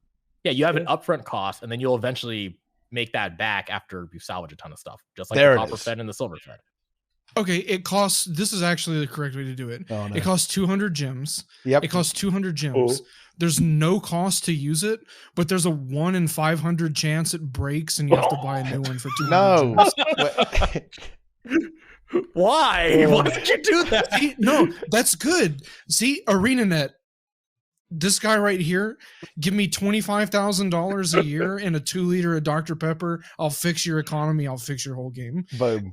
That wouldn't fix the economy. That would actually drive people away. Can you imagine if your copper fed broke first randomly? try? Be so funny, actually. The first one, it just breaks. Brazil just wants revenge because he bought like 20 copper fed salvage-o-matics when there was no shared inventory slot. No, I still have all my extras. Yeah. I bought 3 total as well, so I was also part of it. Yeah. I've got like 72 infinite salvage or infinite gathering tools right now, and like 10 copper feds that I have no use for. Nice. So but yeah, so even if they made it so you bought a research kit, and then if you buy more, like you buy recharges for it, they all just stack. It's a stackable kit then, basically. So you could buy 20 research kits, and now you have a 5,000 use kit, so you don't have to just keep like separate ones. Even that would be okay. But then I would also like them to do that with old salvage kits too. Then, but yeah, something you could do so you don't have to click on 20 million different items. There's too much clicking in the game, which is why people tend to go to macros and tend to auto clears and stuff like that. Yeah. If they remove the need for that by just giving us that quality of life in game, then we wouldn't need to do that. For sure. Okay. Ooh. Yeah, Wait, we're moving on. No, I'm done. no, I am done. No more this is trolling. actually really good. I do not want to hear about any more fucking research notes. Okay. It's not about research notes. I promise it's not about research notes. So we have build templates and gear templates. What if we have macro templates? Oh my! And you can buy a macro template and save a macro. We're not doing this. You know what game has that? This is just like 300 gems for a macro template. That seems fair. Yeah. You know what game had that over 10 years ago? City of Heroes. Oh shit. So in your skill slots, you could put in their macros. You could have like chat macros, skill macros, and like change your costume macros, and it was part of the game. You just right clicked one of your skill slots, and you could have up to 90 skill slots if you wanted to. There's 30 skills in the game around there. You could right click that and like just add a macro, and then you could put like all the stuff you wanted to do, and you just click that and it would do it. Yeah, and you could put it on auto fire. We aren't at that's never going to Guild Wars 2. Okay, we already have enough problem with fucking AFK farming, goddamn AFK heralds, lawnmower herald. No, we're out of here. Okay. Where did that come from? Oh, yeah. Someone has devised a build that just uses the perma upkeep trait and just AFKs with the hammers spinning, right? And just like runs around and just do it. Not even don't even auto attack. You just run around with the hammers or the Malix Elite pulsing and just tag everything. And you do not contribute in any way. You do like 3 DPS. That's the entire build. But you get free tags on things, so you get the loot. Exactly. Yeah. The best AFK farmer, I guess. True. All right. Oh, let's not get into that. Yeah, we're not getting into that, right? The conversation we're now getting into is about strike missions. Kaineng Overlook CM is out. And I've got to say, it is pretty remarkable in multiple ways that we're definitely going to get into. There are definitely some issues with it, some very good things about it. I would say it's probably if we pretend that it doesn't have any bugs in it whatsoever, it's probably in fact, it definitely is the best designed fight in the entire game. No question about that. Like, hands down, it's the best designed fight in Guild Wars 2. It is the most exciting encounter in the entire game. Easily, I would say. And probably also the hardest. I would say it's harder than any raid or any raid challenge mode in its current state. I don't see if you okay, let's imagine that you take 10 players who have never done any content before, right? Any raid, they're going in totally blind. They know how to play their builds, right? They have high DPS, right? They have all their options. They're good mechanically. I think Kaineng CM probably takes the longest time to die with those 10 players because the fight is long. It's very punishing. There's a few little puzzles in there as well. There's a lot of mechanics going on, a lot of movement, very easy to die. I think it takes the longest to die. It's very good. It is awesome. The team absolutely knocked it out of the park with some of this challenge mode content, and it makes me very excited for Harvest Temple. But I heard a bit of a there. I believe it was from Plenyx. Plenyx, tell me the Well, the about the Harvest Temple is, I think there's a very high bar right now for Harvest Temple because Kaineng was so good, and Harvest Temple was kind of perceived to be like very interesting in its design, even on normal mode. So there's a very high bar. So that I fear that it will not go through that high bar, and it's going to be like kind of the CM is going to be okay, but it's not going to be like as exciting as like figuring out how to do Kaineng or something like that. Well, I would make the argument that it only has a high bar because if they don't have the same bugs. Like, I think Kaineng Overlook the CM for it was a good fight, but it was frustrating to deal with some of the bugs that happen with it, especially with the achievements. But if they fix that and they could put a good fight with Harvest Temple, I think Harvest Temple's got it has some potential for a good fight. It's going to be how willing ArenaNet's going to be to push the envelope on as far as making it super hard to the point where it's like, hey, you guys actually got to be on point and like good to be able to beat it. Because Kaineng Overlook, I saw some complaints with some people where it's like it's not accessible to like newer players or like less skilled players. Well, it's a freaking CM. If you want to be able to beat it and not do the challenge, turn the CM off. But you do have to be pretty good with it. Like I don't really know what the DPS check is on this because I didn't really pay attention to the enrage timer. Not really. Is there really much of one? No. It's not. You can lose half the squad midway, and you will be able to make it. Just okay. Yeah, like Anka CM, the six stack achievement that had a fairly decent DPS check. The Kaineng CM one, and well, the achievement for it where you just have to get equalized. That one you can almost ignore it until the very last. You just gotta kill the sniper when the mech has like 21-22% HP, and you'll get it. But the difficulty in itself, I think it was more that it was mechanically heavy, and you had to figure out the mechanics to be able to beat it. Like if you compare it to Junkyard CM, that one was mainly like your personal responsibility is to not go down, basically evade her elixir attacks and the pistol attacks. That's like the big threat in that one, and then avoid getting sucked into the different mechanics that pop up, like the quaggins, the sucky boys, as Deaxon calls them. I actually don't know what they're actually called because that's all Deaxon calls them. But it was your own personal mechanics that you had to do to survive that one, and then it was a matter of enough people on your team surviving them personally to do it. Kaineng Overlook, on the other hand, like you got the numbers, your 5 team members have to do it. Someone has to give you stability for the knockbacks. If you screw up a mechanic, you're not going to go down, your team's going to go down. So it's a lot more team-based mechanics now instead of the individual-based mechanics that that Aetherblade and Junkyard had. And you saw how in Raids, when we had progressed like that with mechanics, most of Wing 1 through 4 were all individual mechanics. You screw up, you don't really screw your team. So when we got to Doom, one of the reasons why Doom was so difficult was because you had things that would kill your team. This is why a lot of pugs have problem with Sabbatha, because if you don't know how to do the grenades, you die. So you have a lot of mechanics now that if you mess them up, they'll affect your entire team as a whole instead of just you, which is why I think a lot of people are having trouble with it, because you have to have a team of 10 players who can do the mechanics, not just individuals that do the mechanics. So now we go on to Harvest Temple. It's possible that they can make them more like that. Like they can actually provide individual mechanics where you have to survive that and team mechanics that you have to do at the same time while doing DPS, while killing everything as well. So I think there's potential for Harvest Temple. I absolutely agree there. Sorry. Go ahead, Plenyx. Go ahead. Oh yeah, I just wanted to say I absolutely agree there. Like there is always potential to do more mechanics.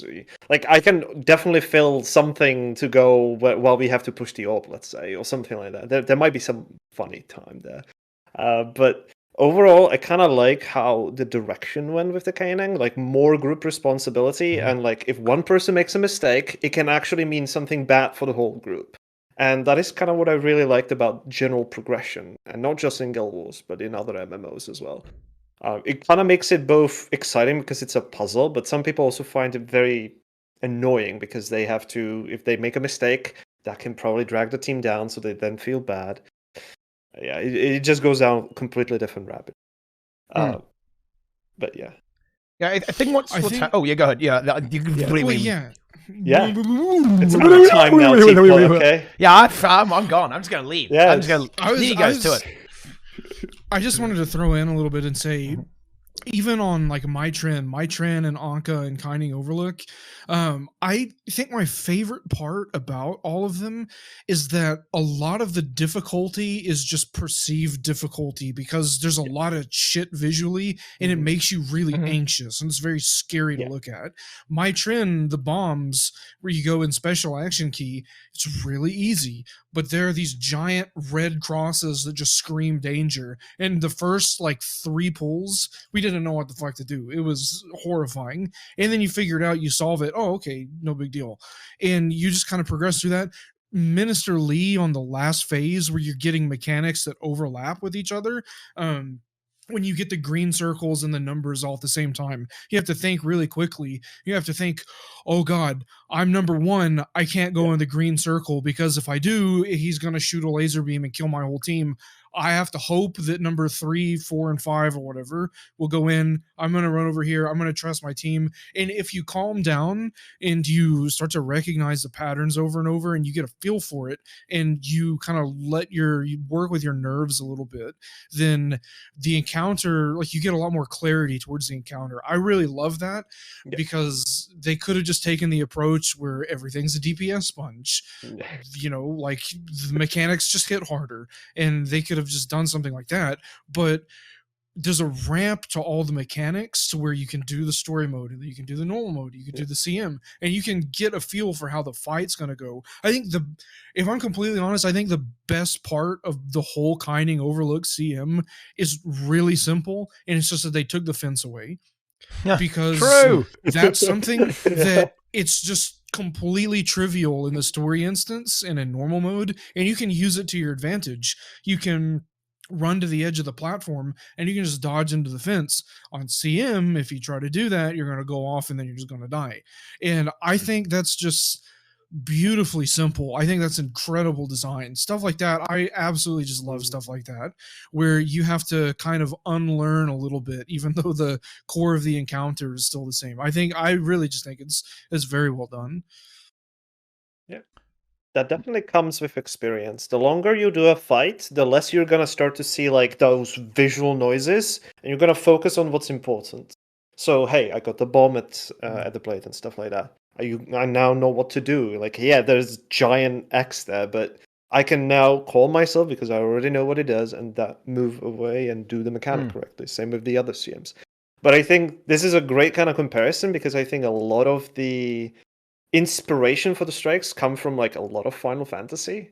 And I think that if you are not used to the Final Fantasy style, like Final Fantasy 14 in particular, then it's extremely flashy. Like your screen just goes white. Like what are you supposed to see? Like mechanic, like you're supposed to stand somewhere and something happens. So again, like when you get the experience playing the game, you will learn to kind of unsee those flashes and focus on what is actually important. Because I saw like a circle there, like in the middle of nowhere. Oh, that's probably not stand there and stuff like that. So that kind of goes into the experience here, and that goes into the progression, because at the first, you're going to see all of the mechanics overlapping, especially in the final phase on Kaineng, for example. You're going to see them overlapping, and you're extremely going to panic, like, what's going to happen? Like, what's going to hit first? Like, then you have the kind of like the, let's try the phase and see how far we go, and maybe eventually you're going to figure out, oh, this is simple. So now we find the pattern, as Brazil mentioned correctly. You're going to find the pattern and actually work with it.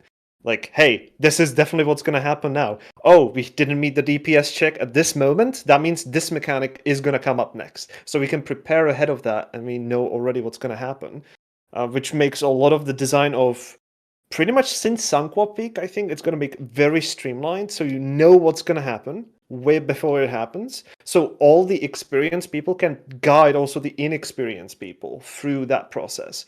And it generally makes it also easier to then explain when you go, because you can explain, hey, in 5 seconds, we're going to have to spread out, or something similar along those lines.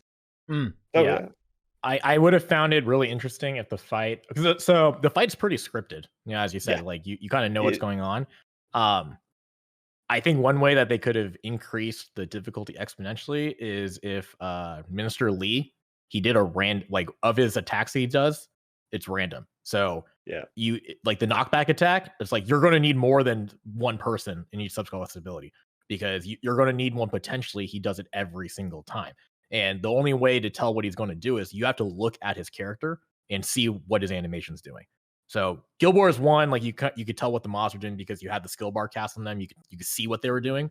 But Guild Wars 2, we don't have that, and you have to actually look at it by watching the boss, watching the animations. So a lot of the bosses, a lot of the raids, you can almost do it just by like audio. Like you don't like you can just hear what's going on. Or if you don't spend the time, you don't have to look at the boss, right? But what if they had made him actually just pick one of his 3 attacks at random? Like roll the dice and it did one of those 3, and then maybe you got the numbers 5 times in a row. Maybe you got the knockback attack a bunch of times in a row. If they did that, then as you're saying, it would be a lot harder to teach it. But because it's not like that, it's scripted. And he goes through the same order of skills every time. Like stand your ground will be up every single time you need it, right? If they made it random like that, it might not always be up, and you had to have a backup or maybe a third backup. So I think they could have made it harder, and I think the fight could have been more interesting, where people actually have to pay attention if they did that. But then I do think it would, at that point, it would make it incredibly hard to progress on this, or to teach it, or to train people on it, and that may not necessarily be a bad thing. Like, if they ever add, well, what are the different levels in World of Warcraft for the raids? Normal, heroic, mythic. So there's 3. So now, and there's also raid finder. There's a 4th one, which is even easier than normal mode. So like right now, we kind of have 3 modes right now. Yeah. So you have story mode, which is like the easy, quote unquote, easy mode. You've got the normal strike, which is the normal mode, and then you have the CM, which is hard mode. And then like with Junkyard, if you're doing the 6-stack one, you have a level above that one, which Aether Blade and doesn't really have one like that. There's not an extra achievement where you have to make it harder. And then I guess Kaineng Overlook's got Equalized, but that one, again, it's pretty you easy, almost do that as part of the fight. Kind of free. So, but what if they made like a 4th level difficulty where the attacks were like the scripts, all the attacks were the same, but they were now randomized when they did them. I think that's kind of bullshit difficulty, to be honest. I think that's the bad kind of difficulty. I think I really criticize Anka CM 6-stack for this exact same thing. Actually, this is if you're in a group. only matters if you're in a group that can barely do it. So the lowest DPS you can do Unka CM 6 stack is like 170k or something like that, approximately, in final phase. If you are that group and you get Quaggons 3 times in a row, GG, it's over, right? You're not getting it. It ain't gonna happen. You're gonna lose way too much damage and you're gonna fail. Now, if you're in a group that has like 200k, then yeah, sure, right? You don't care about that. You'll be able to just muscle through it anyway. But I think the problem is with our very heavy RNG fights, it's the bad implementation of difficulty. And funnily enough, I actually think that the challenge mode that we have here is one of the best implementations of difficulty that I have ever seen in Guild Wars 2. There are definitely, I would definitely criticize some of the telegraphing, and I actually think Minister Lee, this challenge mode, highlights a lot of issues with all PvE telegraphing in general that we'll get into in a little bit. But what I love about this fight is that it forces you to be aware, right? And you talked about this first, Enko, right? Like in most PvE, you're in your own little bubble, right? You're just doing your thing, right? I actually think this promotes you being bad at the game. I think raids make players bad, actually, because that's a bad habit. Actually, good players are going to have a very wide awareness of everything that's going on at the same time. You want to be understanding how all the mechanics interlock, how your actions are going to affect other players, right? And so on and so on and so on, right? This is the true goodness of understanding Guild Wars 2 and how to play as a team, actually. And that skill is very, very present if you look at high level gameplay in all 3 game modes. Like lack of awareness and not knowing what the hell's going on is a very common flaw in a Guild Wars 2 player's skill set. And I think that that is actually reinforced by a lot of current PvE in the game because you are so isolated, right? You are just off in your own world. And it's typically one mechanic at a time, right? You have one thing, then another thing, then another thing, right? You don't have these mechanical overlaps. And I think this is what Plenyx is talking about. And I would say this is definitely very common in World of Warcraft 2, mechanical overlaps. It's absolutely key. You must have mechanical overlaps. Otherwise, the fight is kind of... It's a little bit too easy, right? Like it's not gonna it's not gonna push you. And you do have this randomness because particularly in the last phase, I think the last phase is really cool. It's a bit bullshit sometimes, but very, very skill oriented and very reactive, which I think it's a perfect implementation of randomness. Who's gonna get what number? Who's gonna get the green circle? Now these things are actually technically manipulated, right? You can actually manipulate that by a little bit of positioning to manipulate the spread AoEs, but a lot of it is very dynamic with a lot of overlaps there, which I think is very, very skillful, actually, and really promotes players to have a rock-solid understanding of every element of the fight, actually, right? Which I think is really, really good. I think that Kaineng Overlook CM is a good player machine, right? You can go in with lacking this awareness skill set, and you'll almost be forced to have it by the end, unless you get really, really lucky, which I think is a fantastic design. And I hope to see that, again, I mean, look, Plenyx he was shooting for the stars by saying we should have both on Harvest Temple, right? Like crazy individual mechanics and group mechanics. Yeah. Dude, I honestly hope it's brutal. I think, yeah. I know, I agree with you. I know, I agree. I want them to make it brutal. No, yeah, I genuinely, I want Cameron to, if I'm not sure if they would ever do this, but I want them to release it deliberately overtuned. I mean, like way overtuned to the point where it's almost bullshit, right? Okay, I want really tight DPS check. I want to see everything just like fuck, like like that really funny koi pasta, right? Like, oh, I never want to see these crybabies ever talking about raid difficulty ever again. Make Harvest Temple have 90 million HP and every mechanical failure wipes the raid, right? I want to see that level of a Harvest Temple. I want them to go like full all in with this and really push for this. Yeah, it was Holondrous, yeah. Yeah. But that actually goes to one criticism I actually have of the Kaineng. I have an issue sometimes seeing what Minister Lee is like facing at, because when there's a lot of mechanics, even with LOD turned like the effect LOD turned on, it's still very difficult to see like where he's exactly looking. That small arrow, especially at let's say at the beginning of the fight, where he occasionally just moves and like follows one player, and then he finally doesn't move anymore. We have a lot of times where he just rotated the other way around and just knock someone off because they weren't ready for it.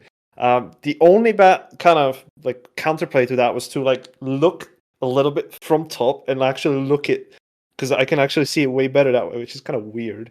But again, it's just another way of doing that. And what angle do you have your camera at when you usually play? Well, when I do the beginning there, I always go top down. So like I actually look directly down so I can see exactly like where it's pointing at, because it makes it much better that way. But not everyone's gonna have this kind of awareness about the camera, so it does make it look.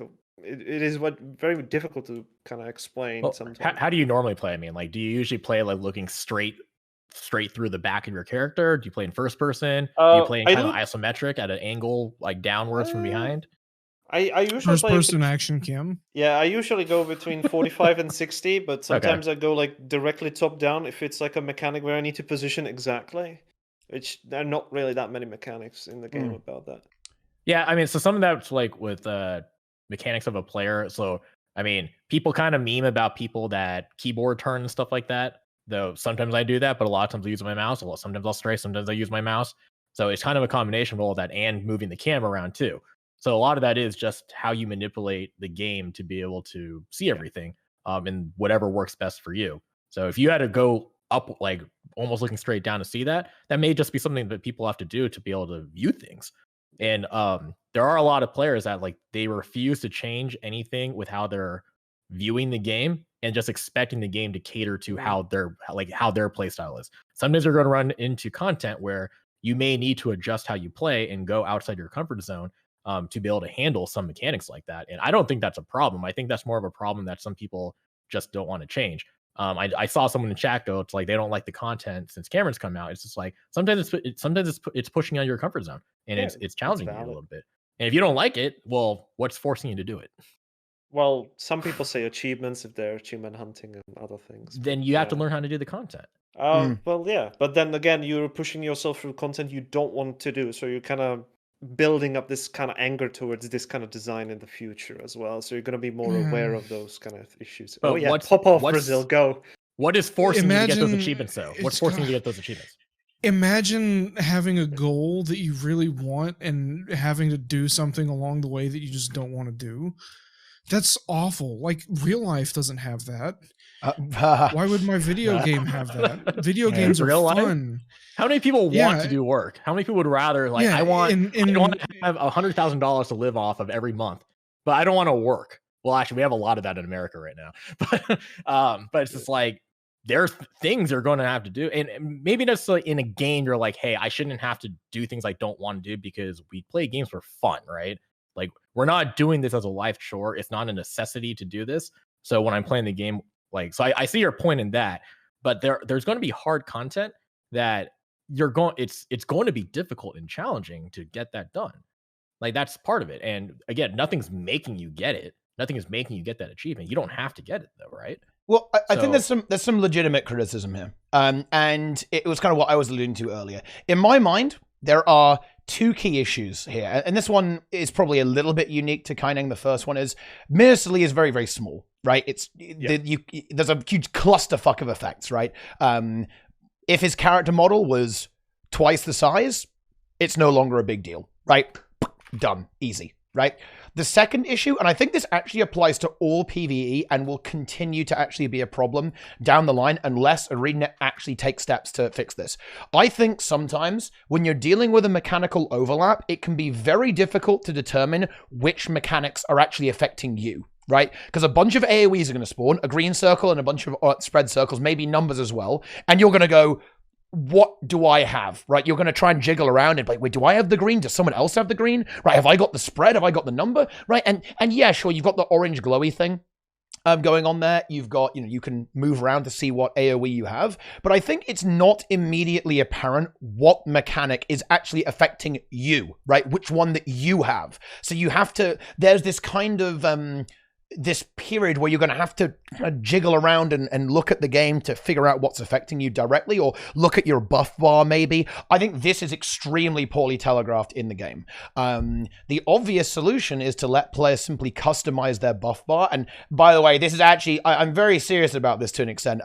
I think we are now seeing a really big problem where it's difficult to track what's happened to your character. For example, if you get hit by one of the dragon slashes he sends out, like for the number attack, you get a debuff on you. That means if you get hit again, you're going to instantly die, right? And drop your pool and then probably full down state. There is an effect for this, and that means that you can know, oh, I got hit, someone was too close to me, so I need to dodge the next one, otherwise I'm going to kill everyone, right? You can actually see that. The problem is it's very hard to actually determine that, because you can't move your UI up to the middle, so you could have it like, actually where you're looking all the time instead of having to look down. You can't have the boss also down like you would in World of Warcraft, so you can track what the boss is going on, like with all the boss's status effects. We are starting to actually run into some issues with the actual design of Guild Wars 2, in my opinion, and Cameron is going to be battling with this. I do think that if ArenaNet wants to continue to push along this way, then they are going to have to actually update the way the game is passing information to you. There has to be a setting that maybe can, maybe AoEs that affect you are a slightly different color to other players, for example. Maybe you can actually, you can make your status effects pop up somewhere else, or maybe they pop up over your head, right? So if you have extreme vulnerability, an icon actually renders over your head or something like that. So you're looking at your character, you can see what's happening, right? Almost immediately. Maybe if you get green circle, again, another icon is over your head, so you know it's you, right? And it doesn't render if it's on another player, right? So you know that exactly you have this mechanic. I think that this does make, if you were to improve that telegraphing, you would actually remove a lot of complaints about kind of the mechanical spam and a lot of the visual clutter without necessarily making it any easier in any way, for sure. So how about this for a suggestion? You say an Boom. upgrade to the UI. Ooh. What if we regress to Guild Wars 1 UI? Big. Where it's you can already do that though. So when I'm talking about the Guild Wars 1 UI, so big difference in Guild Wars 1 and Guild Wars 2. Guild Wars 2, your skill bar is locked to the center of your screen. Your mini maps on the bottom right or the top right. Your chat windows on the bottom left or top left, and those swap with your squad UI. Guild Wars 1, you can move any of that stuff anywhere you want on the screen, and you can resize it. Like you can do that in Guild Wars 2 as well. No, not legally. Not legally. Let's part of the game. Yeah. So Guild Wars 1, like if you did PvE a lot, or if you did PvP a lot, like you would make your enemy cast bar like huge on your screen. So you can see when they're cast skill, and you know when you interrupt it, you know how much time you have to interrupt and everything like that. You can make your enchantments and your hexes really, really big, and you can separate them out. So you can like monitor how much time you have left. You can make your skill bar anywhere you're on the screen, make it big. Your mini map was another window before, and you could resize it however big you wanted it, however big or however small you wanted it. Your compass could have been moved. Your chat window could have been moved. Everything on the Guild Wars 1 UI. Now, it wasn't originally like that. They did change it to that afterwards. Everything under UI was editable. Like one of the big things that I've been wanting in the game for a long time is make the buff, boon, and Kandi bar separate, and then like lock the order of your boons down. So if you want to see stability or you have Aegis, you know where to look. Because right now it could be anywhere on your bar, and it's going to be mixed in with everything. If you're trying to find out if you've got a certain Kandi on you, it's going to get mixed in with everything. You want to try to find out if because now you've got like exposed on your bar, right? But it's on the same row as your Kandis. It's on the same row as like your guild enrichment. It's on the same row as like everything, right? So let us give us the option of splitting it up. I'm not saying make it like split it up for everybody. Just let us change it. Let us edit that stuff so that way, if you're a support player and you want to make thick health bars, like remember this is why. First of all, aren't you the one that first made that one, right? And then they added it to the game, right? What if I told you that Grace there Land are add-on? That was you. Yeah. What if I told you that there were? No, it wasn't me. But what if I told you that there were cast bars right now that float over enemies? That there are big HP bars, and that there are little boon trackers underneath the HP bars, so you can just look and see if the might bar is filled up, and that means you have 25 might. And if the alacrity during all that stuff like can hypothetically exist. I mean, there's no reason sure it does. Maybe it does already. That would be weird. It's just visualizing. Maybe your they should combat just data. Yeah, maybe they should just fucking not make it illegal to make it easier to have the game more accessible. And like the same thing with colorblind. Like this Yeah. was a Add-on of being allowed. There we go. We had a whole thing like before the accessibility contest, and like it was like there's no official colorblind mode, but you can kind of do it through G-shade or reshade, kind of. Hook, yeah, and it kind of works okay, but there's so many other things that you can do to the game to make the game just more accessible visually, but they don't want you to do that. And I had a conversation. I don't want to name the dev. That it was a dev that worked at ArenaNet a while back. I had a conversation with him about this stuff whenever I was pushing the envelope on my YouTube channel and making some people unhappy. And they said that the big HP bars and some of the other stuff was not combat data, and so we weren't allowed to display it. And How's it not combat data? How is that not combat data? Why can I have fucking numbers that scroll down the side of my screen from an ARC DPS add-on, and why can I have boon table? And those are that's combat data, but an HP bar that goes up and down depending on how much HP you have, and like your celestial avatar on druid and your life force on a necromancer. How is that not combat data? That's crazy. That blew my mind that they told me that. It made me want to fucking take my shirt off. That was how frustrating it was. But why can't they just? You can literally, like, there was a screenshot on Reddit a while back. You can put so many fucking boons and buffs on your bar that it will go off the side of the screen. Yeah. You can fill it up with so much shit that it won't render at all. You can join like somebody's party or squad over on the left corner of their screen. You can have so much shit going across it that it goes like off the side of their monitor. Like, what? Shit. Can we do something about that? If you don't want to do it, ArenaNet, I get it. You've got other things to do. You have gem store skins to make. You have mount skins. You have gliders to make. That's fine. There are people in the community that will happily make this stuff, and maybe some of it already exists. But you just ban for it, or you say no. It's really frustrating. I don't understand ANET's policy on add-ons right now, because as far as I know, they never updated from the game released. So Guild Wars 1, we had something. There was a program called Text Mod. You could replace textures in the game, and so a lot of people did this for like mapping, for the cartography achievements. You had a text mod that you can make like distance rings around your character. You had things, or you could change actual textures. You could change what models looked like. So you could change, and it would only be to you, be on your own client. Wouldn't change it for everybody else in the game. But that was allowed in Guild Wars 1, and they specifically said when Guild Wars 2 came out, mods like text mod are not going to be allowed in Guild Wars 2. They flat out said that. But then we have add-ons like Taco and Blish, and some of those modules do similar things, and it's allowed. So I'm like, what is ANET's stance on some of these add-ons now? It's just like, because there's a lot of things that I'm like, well, according to like what they're originally set for add-ons, this stuff wasn't allowed. Like Blish has a module. Like I like Blish. I'm using it like now. There's a lot of things I like, but there's a Blish module that adds distance rings around your characters. Is it a little weird because of like the terrain can kind of screw it up? Sure. But that was something that ANET explicitly told us we were not allowed to do when Guild Wars 2 first came out. So did something change and they just never told anybody about it, or they're just not enforcing it anymore? Or did that module actually get cleared and it is allowed now? To be honest, the unspoken policy is that you're just not allowed to do anything that interfaces with the game's memory or intercepts packets. That's basically that's not what they say. They say that you can't do anything that would give you an advantage. But this is strictly not true, because again, as you say, there are things like Taco and Blish that give you a strict advantage over players not using it. So that isn't the actual thing that they're going to ban you for. What they're going to ban you for is for modifying the game in some way directly by injecting a DLL or, again, intercepting network traffic, right, to obtain information. Like that's not what they say, but that is the practical policy, essentially. So, I mean, that gets back to... and obviously automation, right? You're not allowed to automate the game, right? You're not allowed to... they don't want you walking away from your computer and someone's playing and somebody's playing your character.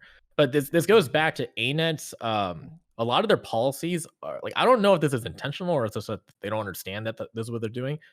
A lot of their policies seem to be written to allow a lot of gray area. Like the entire macro policy. Like I bring that one up because that policy is because of me. Like that policy came out because of me. And the policy, the way they wrote it, it didn't even disallow what I was doing when they wrote that thing, because they never define what they mean by an action. They say one key press, one action, but they don't define what an action is. Because so to a computer, like a computer's event logs, for instance, don't register like when you're just rolling your mouse around. It'll register when you click something. So is that an action? But technically, every time you move your mouse one X pixel or one Y pixel, that could be considered an action. So which is it? Like, is it an interaction with the game they're considering action? What is it? So it seems like a lot of their policies are written like that, where they're so open-ended that it's basically like, we'll deal with it when somebody reports it. And that's why a lot of their things just seem kind of, nobody actually knows what their policies are. All terms of service will always be that way, though, because they want to essentially be able to say, right, we don't like this and we're going to get rid of you, right? It's always going to be that way. There's always going to be gray area because that gives more power to the company, which I understand completely, because they want to be justified in getting rid of something that they didn't think of, right? If you draw this really, really strict line, well, there's going to be something that you've missed, right? You'll have made a mistake that will allow someone to just barely be within the rule, but you really don't want it. And when it comes to add-ons in general, I think the only solution to this is actually an official in-game approach. Because here's the thing. We're all kind of going like, oh, but WoW lets you do this, and so on and so on and so on. Here's the problem. I think that add-ons in WoW are actually really unhealthy, specifically how much combat information you can get. I think it is garbage that the add-on can tell you what to do. I think that forces the devs to make the content with that in mind, right? At the high level, not at the low level, but at the high level, right? And this is the problem. Like the actual combat data that they'd want you to access would be extremely limited, right? They really wouldn't want to give all away. False. I'm sorry, that's absolutely true. History disagrees with you. They actually nerfed the combat data in WoW specifically because at the end of Warlords of Draenor, it was getting ridiculous, right? I think, was it Blackhand? Was just insane. It was just like genuinely absurd how much was going on. Like it was unplayable without an add-on. That is absolutely true. They even nerfed it specifically because of this, actually. This is definitely an issue. I think it does go too far in that game, and it does make the game, it makes the game a little bit unfun, right? Because you're playing the UI, you're not actually looking at the game, right? And so it's a really interesting balance here. I think UI customization would be really, really good. And having that in game, or having an add-on that will be legal. Thing is, okay, I know that we would all use the add-on, but it has to be in game, in my opinion, very much like Guild Wars 1, because realistically, only like 10% of people are ever using add-ons, right? Okay, it's just not going to happen, right? I have a solution for ArenaNet for add-ons on. This is something I suggested when I think BGDM and Arc was the first starting off. Give us a combat API, and then they control what we have access to. So instead of people writing add-ons that are then reading the memory and pulling stuff from the game, they give us what. So they provide an API, and then we're allowed to use anything that's provided in the API in the use of any add-ons we make. So they do this with the TP and with our account. So all the add-ons that you can make with your API keys on the Guild Wars 2 website when you go into your account settings, and that's the API key that you give to like efficiency, to GW2 timer, to all these other add-ons, that then it's just like, okay, content creators, website designers, whatever you guys want to do with this data that we're allowing you to have, you can do whatever you want with it. Okay, so do the same thing with the combat API. Give us an API that we can pull the data from. So now they can, and then they can say it's like, whatever is accessible with the combat API is the data you guys are allowed to use. Anything you touch with this will be legal for use. Instead of this gray area where it's just like, oh, well, you know, we have certain programs that can access the memory and read the game data itself, and then we're using that data to feed other to feed other displays so we can see what's going on. But we don't know if ANET's is okay with that. But if they actually made a API that they developed, and then they opened up those ports or those sources of data, then they control what is allowed. So why don't they just do it like that? Do you not think, though, that this is kind of band-aiding the solution? Because what we're saying, let's actually kind of like, what are we saying there? We're saying there are problems with telegraphing in the game. So the solution is to expose that information so players can create UI elements to fix the telegraphing issue. I think that the telegraphing issue can actually be fixed visually with encounter design and mechanical design. Yeah, that part's fine. I'm more talking about the ARC data, the combat data stuff.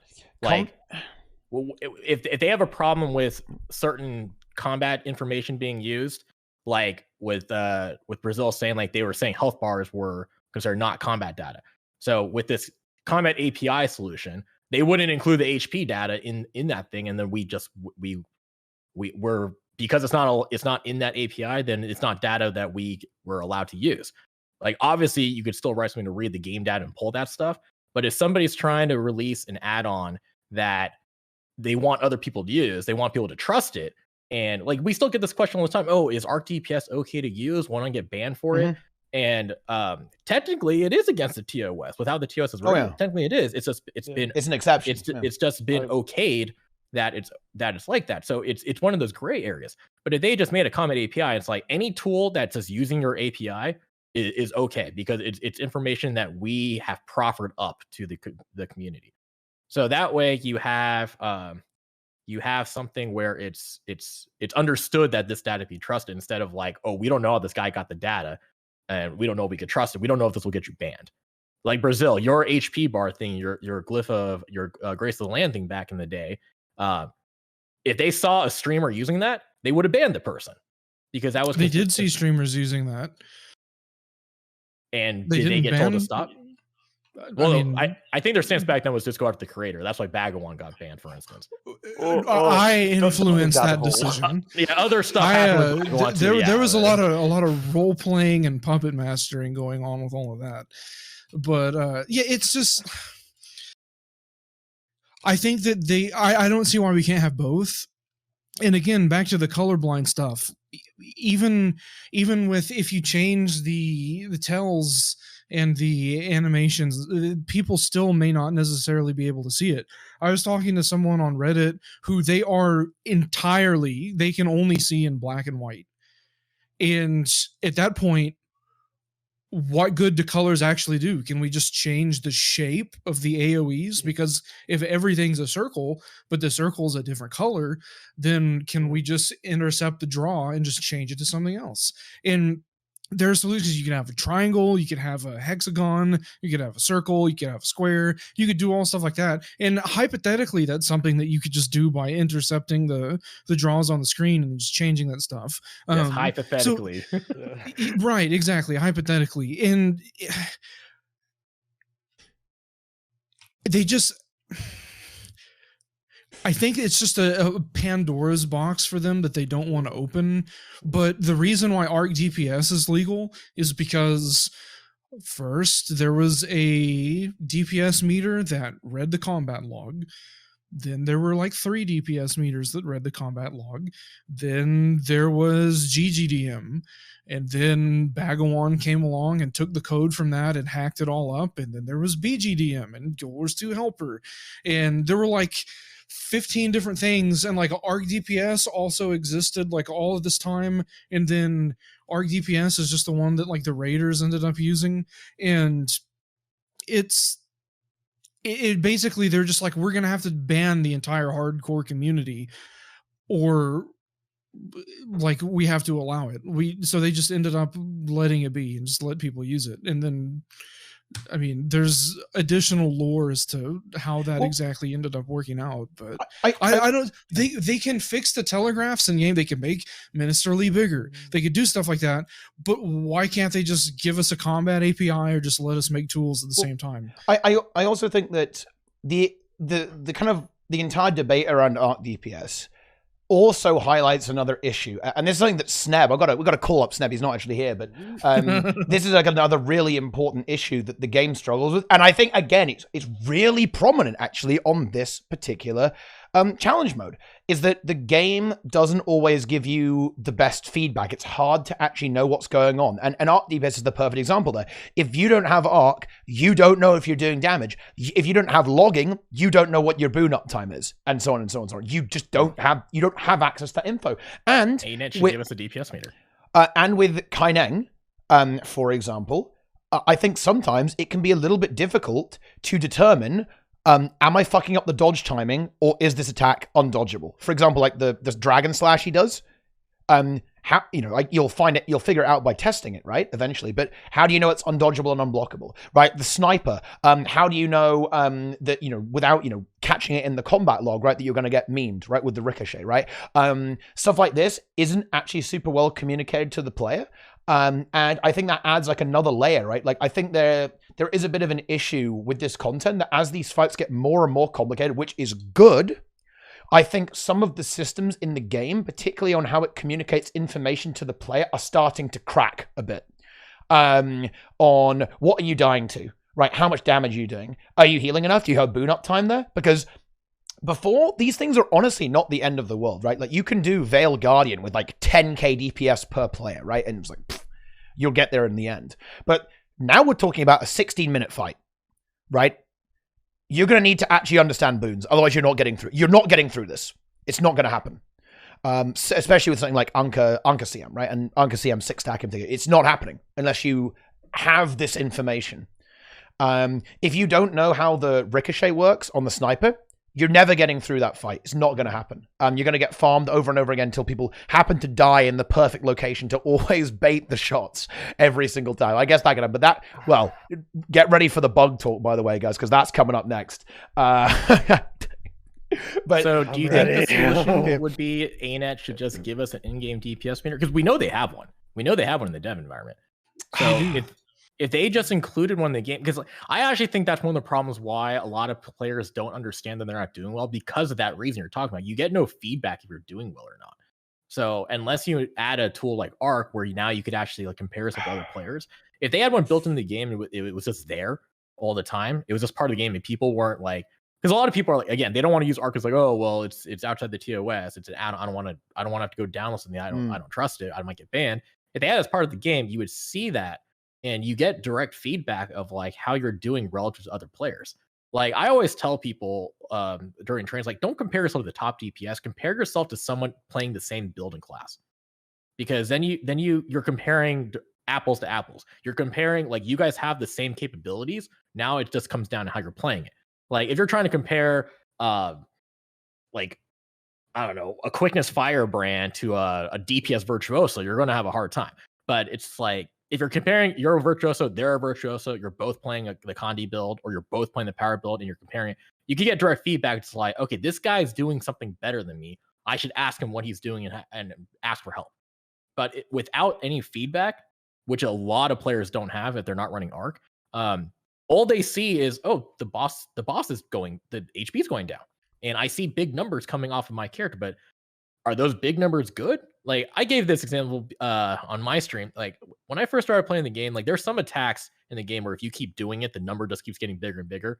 Like Gracer auto attack on Mesmer, auto attack, flamethrower, 100 blades.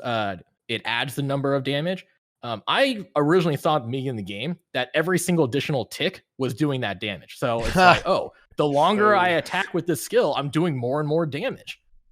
Like I just didn't understand that until someone's like, no, 100 Blaze isn't doing that every single strike. It's to add up total damage you have done with that skill.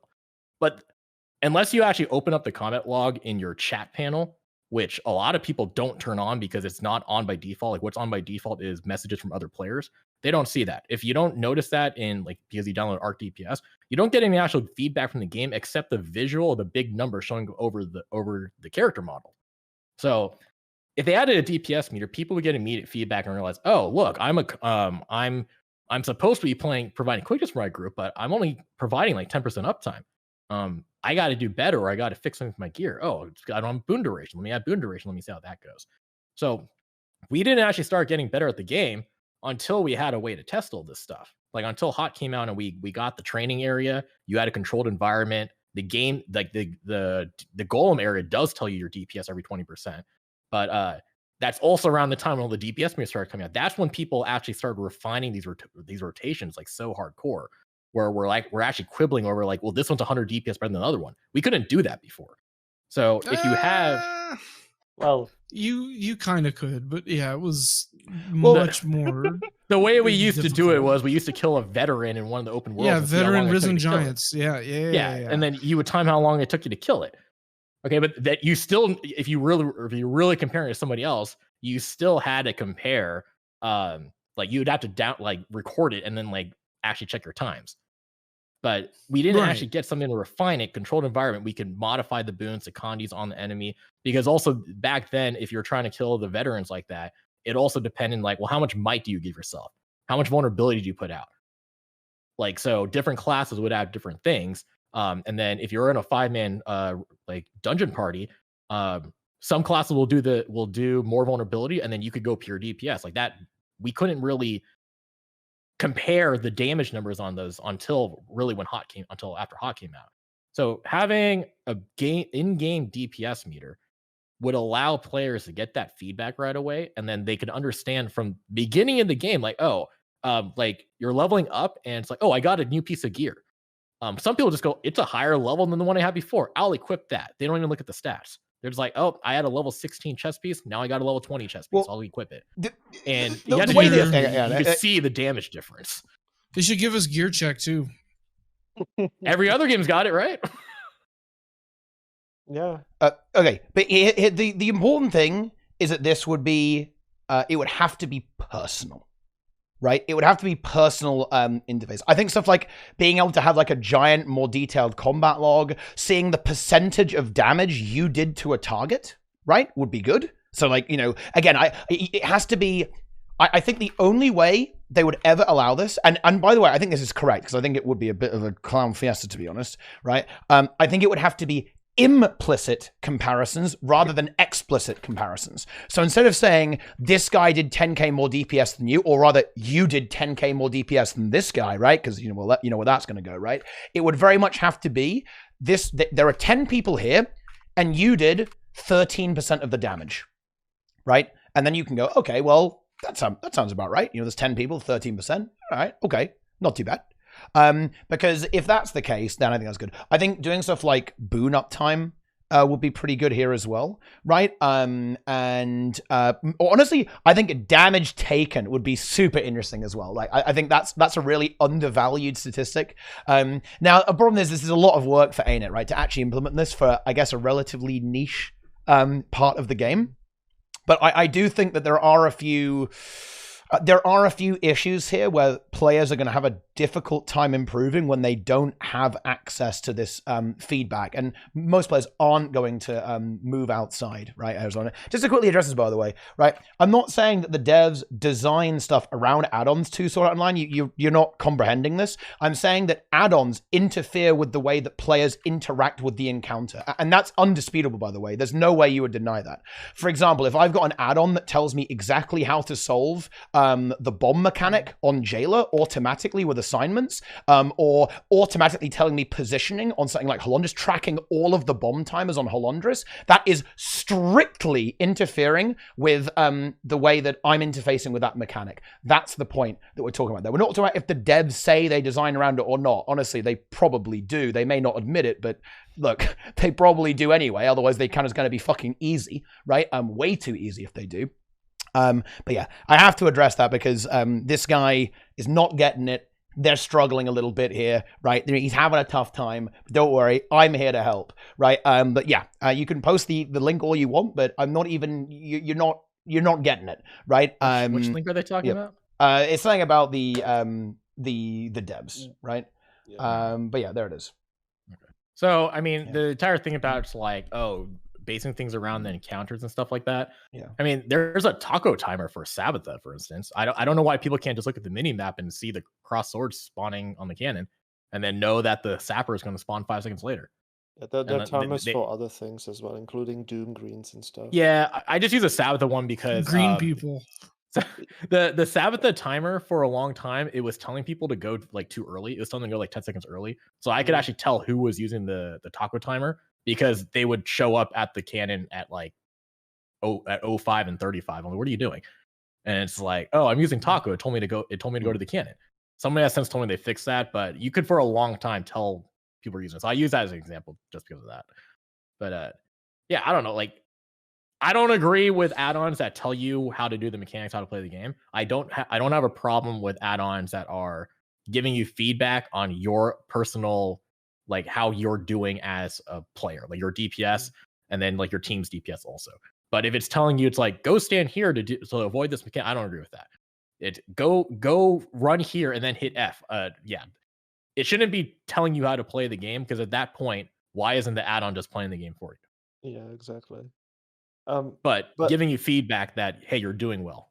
Go ahead. Sorry. Yeah. I just wanted to mention, like, there's one good side about some add-ons like this. It makes, if you're very inexperienced, it makes the experience way better for everyone else because you have this access to this tool, so you know exactly what to do because it's telling you what to do. So it does make it easier for pretty much everyone else who's in your group, and you're the one like being behind because you don't know how the mechanics work. I've just entered WoW raids just when I had a sub like 2 months ago, and I did the latest raid pretty much on normal difficulty. The only fights I've seen were like 3 bosses, but I managed to full clear it with those add-ons on just fine, pretty much within 4 hours. It does not make it doesn't make me feel good because I kind of got carried by, hey, stag here, or soak the shield, or something like that, or hey, this crab is now moving, so you better have, or there's like a timer, oh, he's about to do a knockback, boom, knockback. Okay, now you have to spread around because of missiles. Oh, that means you now have to position. It makes it way better for someone new. But it also kind of downgrades the element because if someone isn't using it, then generally it makes it much, much harder to kill a boss. But I kind of like the difficulty. Yeah, without the add-on, because it does. No, to be clear, guys, I just want to quickly, because the chat is getting confused, and I need to re-roast, because this is actually a super important conversation, guys. We're not saying that, oh, they need to add this just for strike CMs, right, or just for this. This is it's a problem that has existed in the game since launch, where players struggle to know if they're doing something good or if they're doing something bad, right? And it's because the game is not giving them feedback, right? A lot of the time. Like, this obviously really helps, and it matters the most when we're dealing with this hard, really challenging content, but actually it is across the board as well. Players, you know, if they don't know that they're doing something wrong because the game isn't telling them, they go like, dude, I'm just getting splattered, right? I'm getting smushed, right? What the hell? And they don't really know why. And unless you go to an external resource, it's going to be quite difficult to determine that. And yes, I'm aware that you probably have to go to an external source with World of Warcraft. You've got to get your add-ons installed, right, and all that kind of stuff. And yeah, with Final Fantasy, you've got to do the same thing. But just because these other MMOs have this issue, it doesn't mean that we shouldn't try to address it either, right? And I think that Guild Wars 2 has the tools to do that, actually. You know, we have a DPS measuring thing on the Golem. You could have that as a setting in the combat log that would actually periodically show your personal DPS. You could have an element that would tell you look, you know, just like in PvP, right? After a PvP match is over, it tells you how much damage you did in your team. It tells you how much healing you did in your team. It tells you how much you were standing on node, right? It's tracking all of these variables, right, all over the place, right? The game can do this. And yes, it would be UI work, but I think, and we talked about this a while ago, I think it would be super interesting if at the end of an encounter, even an open world boss, it could even give you some feedback. It could say, hey, you did, 15% of the damage, right, on this fight. That would be pretty interesting. Or you did this much healing, or this much damage, or, this is what your boons look like. That might be a little too UI. I think that's too detailed, right? It's a little bit too much, right? But still, I think going in that direction is pretty good. Hey, Plenyx, you okay? Yeah, I'm fine. He's dead. Okay. All right. That coffee looks painful. Yeah. I'm not allergic to add-ons, but I would prefer like if there is a component in the game which does make it difficult and you're already making a difficult content, then you should try to play it at the difficulty it was intended, not try to make it easier. But that's of course like just my opinion. Some people cannot do that. We've talked about the accessibility. I'm just gonna quickly mention because I think it was relevant, but I didn't mention it before. I had a guy in my Kaineng CM progression who actually did not see colors well. So when Brazil was talking about the circles pretty much being green, orange, it's great if you see those colors. But as soon as that is not there, then they're very small indications that can kind of tell you what it is. Like if the circle is expanding outward, that's usually something which explodes and it's orange. Mm-hmm. When it's inward, it's green. So there is a small indication, but not that many people actually will notice that. Except Veil Guardian. Yeah. That was... This is what I mean. They can do it. I love the telegraph on Aetherblade with the swirly, right? That tells you, okay, they know how many people are in these circles, right? The code knows this. The game knows this, right? You know what I mean? And they have the capacity to actually, in my opinion, be one of the best telegraphed MMOs out there because they have a slightly more, they've got a lot of information. They've got a really good engine that I think can actually display this information to the player with a few visual tweaks. Maybe maybe like they could use different colors, right? They had the blue laser, right, on my train. They've got we've got all sorts of different colors we can use to telegraph stuff. I just think they need to be careful moving onwards to make sure that players are getting feedback and understanding what's going on. This might be a little bit too UI, but I almost would be pretty interested if they would ever consider adding like a list of all the attacks a boss can do to the UI somewhere, so you can actually see what the boss, kind of like dungeon log style from World of Warcraft, something like that, right? Yeah, they do have the adventure guide pretty much, which tells exactly how much damage things do, and even pretty much telling sometimes like exactly how to deal with a particular mechanic. Yeah. So that story you were talking about, the WoW raids, you know what that reminded me of? Choose your own adventure. It's just like the boss is attacking you. What do you do? Oh, I'll do A, because the game's telling you to, or the add-on's telling you to do it. So that's why I'm kind of weird. But as far as like telegraphs and UI stuff, I don't have a problem if like the telegraphs are more noticeable, but I don't think the game, like an add-on, should then tell you like, okay, what do you do in response to that telegraph? Like have Minister Lee, like you can tell what his skill's doing, but you recognize that skill, and then you're making a conscious effort of like, this is how I need to react to that. But not an add-on saying like, go do this now, hit stability now. Don't do that. But like making it so it's like it's easier to see what his attacks are. Sure. I think with the UI options, like I think a lot of people would love this if they had a particle scaler. So you can, if you want to see every single particle thing in the game, you can, or you can tone it down or not. But you can basically scale it to whatever. Same thing with other player effects. Like the visual clutter, you can control it yourself. If you have everything at max and the game looks like it is now, but then you have a slider bar for each one of those, so you could turn them down and tweak them however you want. So kind of like how we have the, oh crap, let me turn my camera off. Oh, so you have like your volume thing, right? You could change your UI volume, the dialogue volume, effects volume, environment volume, the music, and then you have a master one. Why not have the same thing, your graphics thing? The only thing we have is low, medium, high, ultra, right? Why not just have a slider like down here for effect LOD? Instead of this being a checkbox, why don't they give this a slider bar? So you can cater it however you want. Same thing with depth blur, the character model quality, post-processing, or like some of those I guess are okay like that. But why not have sliders for like particle effects? Why not have the same thing where it's like player instrument volume, right? We could turn down when people have a quip or a dreamer. Why not have it where I can turn down their particle effects too, so I don't have to see the eye cancer that some people are with their infusions? And it would help us actually see a lot more things like on fights, because and this would actually might make it easier for new players to watch streamers too, because if you don't play this game and you watch somebody doing raids, you have no idea what the F is going on, because all you're seeing is this explosion of fireworks. You can't even see the character models. So you know what a god tier setting would be? This is actually god tier, and I can't believe this is the first time I thought of it. Character model transparency. What if you could make other people like in your squad that have fucking fractal back pieces and 50 infusions and chalk egg sacs and twilights? What if you could just make them like 50% opaque so you can just see through them so you can actually track your auto attack chain so you can like watch different stuff? That would be awesome. They did it for I would pay gems jumping for puzzles. They did it for the Halloween jumping puzzle. You know, everybody gets turned into a little floating ball so you can see what you're doing.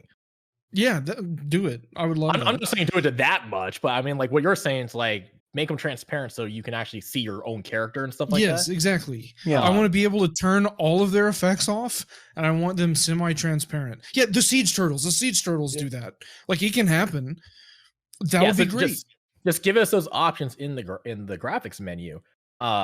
Like the thing we were talking about, like the circles. So, have options where you can make enemy circles are jagged, friendly circles are circles or squares or whatever, and like they can make that in the game and then give us options, or allow us to make add-ons that do that for us if they don't want to do it themselves. Like, and as you said, like Arc DPS, no one gets banned for that because they realized they'd have to ban so many people. Like, if that guy hadn't made the DX11 PXY or DX12 PXY add-on, if he hadn't made that, would ArenaNet ever have started working on DX11? We don't know. Like maybe they would have anyways. But they got a lot of flack on Reddit. It's like, hey, how come this guy is able to do something that kind of works, and you guys actually have the code, you guys actually have the game, and you guys can't do it, right? So it's like sometimes when the player base pushes back on that, like look at the health bar thing again. What do they do a little bit later? They added health bars. You can make thick health bars now if you want. Yeah. Right. So I have them on permanently, pretty much. Like, yeah, it's just way better. I would prefer it if like a company wasn't pushed to make those. They like essentially forced to make those changes because the community made their own add-ons, and then everybody else is like, "What the f, ArenaNet? Why can't you do this?" So like if somebody actually made an add-on that would make it more accessible for people with visual issues, like colorblind, like a colorblind modes, like a lot of other games do have colorblind modes, or like they made an add-on that you could change, like enemy ones were stars and friendly ones were circles. If someone actually made an add-on, and like then people go, it's like, well, now we know it's possible. It's actually possible in the game now. Why it shouldn't be so difficult for the company that actually has all the source code to actually just implement this. So again, that's why it's like the DX12 PXY thing. It's like, if that was never a thing where people just like were kind of putting a lot of Reddit pressure on, does ArenaNet read Reddit a lot that much? I don't know, but would we have actually gotten DX11 with Guild Wars 2 if that had never happened? Would the thick health bars, would the health bar options ever have happened if someone didn't make an add-on for those? Would some of these changes? Yeah, I do think pushing it does absolutely lead to change, right? Like, and sometimes you even get banned for it, but yeah, absolutely. It's a very dangerous thing to say on stream, obviously, but it is absolutely true. Like, players pushing the boundaries, pushing the envelope a little bit, it does influence the way the devs think about this. I mean, look, we know that ArenaNet are quite responsive to Reddit, right? If there's like a massive Reddit shitstorm, then yeah, people actually do kind of ArenaNet do look at that and they go like, oh, okay, maybe we should actually change this. So don't do that, guys. Okay, don't do it. You're gonna get me in trouble. Don't do it. Be very well behaved. And pitchforks. Yeah, calm down, everyone. Changes, guys. Teapot said it. Calm it down. Calm it down. Like don't start everyone using gear check. Let's not do this. But yeah, sure. I think that if the game's culture shifts, I think ArenaNet will be receptive to that. Particularly if they actually like the idea, right? And they're like, oh, that's not a bad idea actually. Let's go ahead and do that. Well, I mean, there are some times where they got forced to. I mean, the entire dupe, like the dupe that was in place, we had reported that I think over a year prior to them actually fixing it. And it only happened when it got leaked on Reddit. Yeah. The dupe itself didn't get leaked. It's the results of the dupe got shown. Yes. And then it kind of forced ArenaNet to take care of that player and then actually try to fix that issue, which they did, though I think the gold dupe, there's a possibility they didn't actually fix it. But I mean, that dupe's been in the game for a long time. Who knows how many people actually exploited it? It's just that we just happen to have somebody that showed it on a stream that they had something that was legitimately impossible to get in the game. And it's like, that forced ArenaNet to do things. So if I'm not saying, like, for TOS reasons, I'm not saying, but if somebody made an add-on that changed the shapes of the circles or made a colorblind mode for the game, maybe they would actually do it. I don't know. Like, there's a lot of players that do have colorblind or visual issues where having a colorblind mode would actually help. For sure. Right. Luckily, a lot of us don't have to deal with that. So it's probably such a small percentage that ArenaNet's just like, whatever, we won't do it. But if someone actually shows like, this is how you could do it. You know what an interesting thing could be actually is if someone made like an extended, like a death recap add-on, right? So is like a really big window will pop up and it will tell you exactly what killed you. So instead of doing like the journal log, because I feel like people, apparently people hate dungeon journal like a lot, and that's fair enough. Maybe you don't. What is that? It's like basically it would be like a thing that you would be able to look through all the attacks of the boss before fighting the boss. It does kind of ruin the discovery a bit, I guess. Yeah, a bit like PvP. That, right? Yeah, a bit like feedback when you die. It tells you like the last like 5 or 6 hits that you took or something like that. Yeah, and it will tell you what killed you. I think that's a pretty interesting thing that could be really useful. It's like, oh, what mechanic did I die to? What happened? I think that stuff is good. Because the combat log is actually quite annoying to deal with, right? You have to like scroll all the way through it, and it's a bit awkward to find what actually killed you. If you're using Arc and you process the log with Elite Insights, there is a raid like playback. I mean, if you know how to read it, you can go through it. But like, I think a couple weeks ago, I went on my stream on how to use the logs, and I was. Actually, I shouldn't say I was surprised. I was kind of expecting not a lot of people to do this, but there was a lot of people like they didn't know like what the numbers in the logs meant.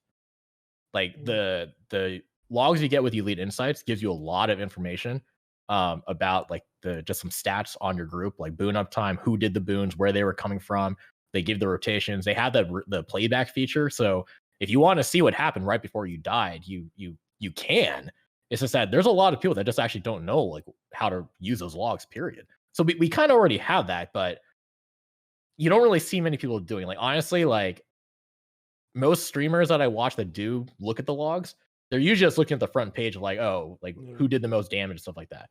I never really see anybody on stream showing like, oh, here's like, let's watch the replay and go through it. Like I know before when we were doing the a lot of the boss grinding with Win before I got deployed, at the end of the stream, I usually just go through my logs and like, this is all the stuff I died to. This is what I need to fix. But I do think a lot of people just don't know that stuff's there. Again, in a third-party add-on that ArenaNet doesn't technically approve of. So if ArenaNet did add something where it's just like you died and then like a little pop-up would show like a little replay of what happened like in the 5 seconds before you died. So you can see the fight, like just a little recording of like a shadow play of what happened right before you died. That might make it easier for some people to like see. But again, though, that's something in game, because if you make it be part of an add-on, a lot of people won't use it. That's what I'm saying. If they add a DPS meter in game, then it'll become more widespread. I actually think the community would get a lot better instead of being forced to get a lot better by just like, here's hard content. If you want to beat it, get better. And then these people are like, oh, well, how do I get better? And then they start going to external sources like, oh, I could get Arc. There's other people that are showing me how to do this stuff. But if you had a DPS meter in the game from the second someone installed it and they got instant feedback of how they were doing, I actually think the player base wouldn't be as bad as it is now. Like you could be at an open world meta and just like, oh, you're auto attacking. And you're like, no, I'm getting numbers. I'm contributing. And it's just like, you're doing 200 DPS a second. Like if you got DPS a second is really low. High DPS.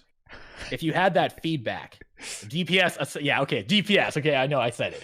But if you had that feedback in the game, I do think people would realize that it's like, hey, if I do this, I'm actually not helping out. I am kind of leeching. Oh crap! Like I see that other guy going crazy on the boss, and like I see his number, he's doing 20k DPS, and I'm sitting here with like 100.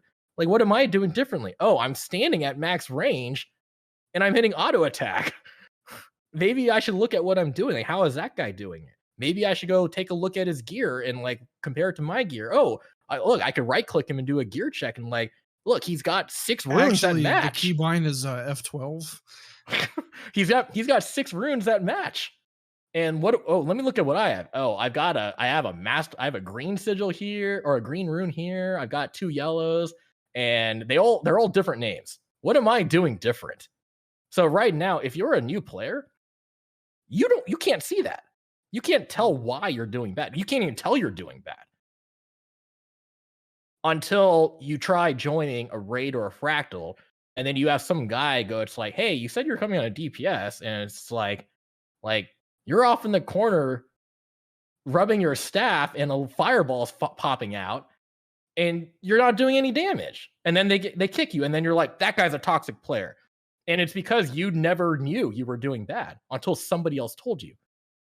And even without someone using Arc, like how we had to do it in dungeons, like we had to actually watch the other players and look at their animations and like, hey, you probably shouldn't be doing that. That's how we had to tell people they were like not doing well. But now we have meters, we can actually tell with numbers that somebody's doing bad. Like, this is why I would push for an in-game DPS meter, because from the beginning, people will understand like, oh, this will give, like, if I change these stats, like if I have 6 Scholar runes, this 10% extra damage and over 90% actually does something. It actually matters.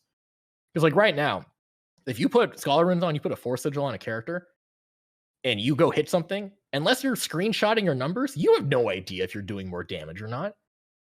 Somebody in game, like somebody tell me, like, if you're hitting some random pet or some random mob out in the open world, and then you go put 6 Scholar runes on, somebody go tell me how much more damage you're doing per hit.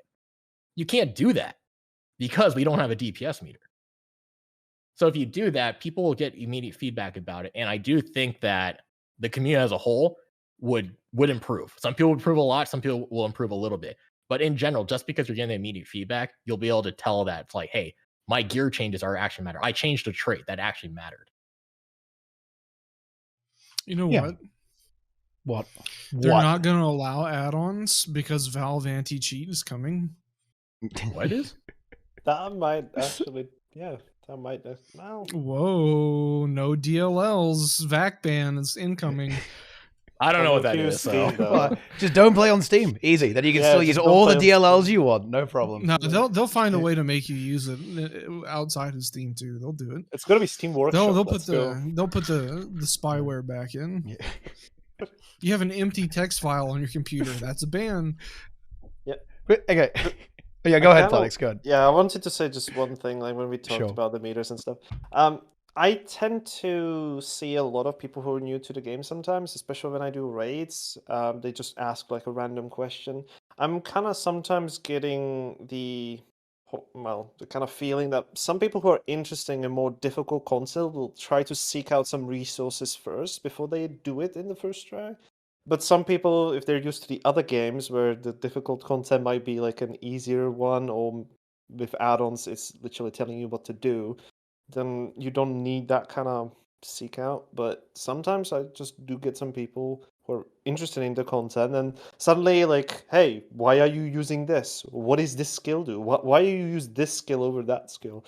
Suddenly like it gets into a conversation where you can actually explain where the way they play the game is incorrect, but that doesn't mean it's like a bad kind of way, because now like there are definitely so many ways you can play the game. You don't even have to play the exact rotation, and you can get a very similar result. Like even the accessibility challenge recently proved that. Like you can get extremely good damage overall in terms of DPS specifically, even supports, while really not like using the game to the fullest limits, or even like to the fullest limits.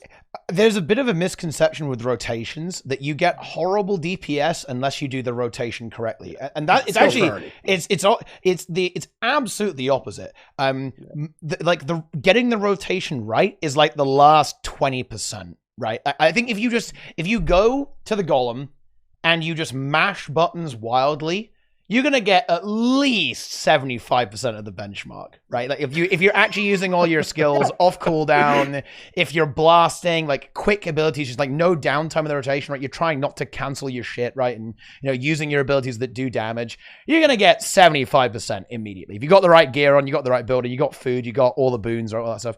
Just randomly mashing, you're gonna get there, right? Like the rotation, getting it right is like the optimization part, right? It's like, yeah, you can squeeze another like 25, like 15% out of it also. Yeah. And sometimes you can't even do the rotation because then you have to have the experience in the fights. Yeah, because you have exactly. phases. Yeah. So that is where the extra Brazil is laughing. I think he's What reading if chat. you play what if you play with brain global cooldown like SOCOS? Oh god. That's fucking harsh. Holy shit. That's a little harsh.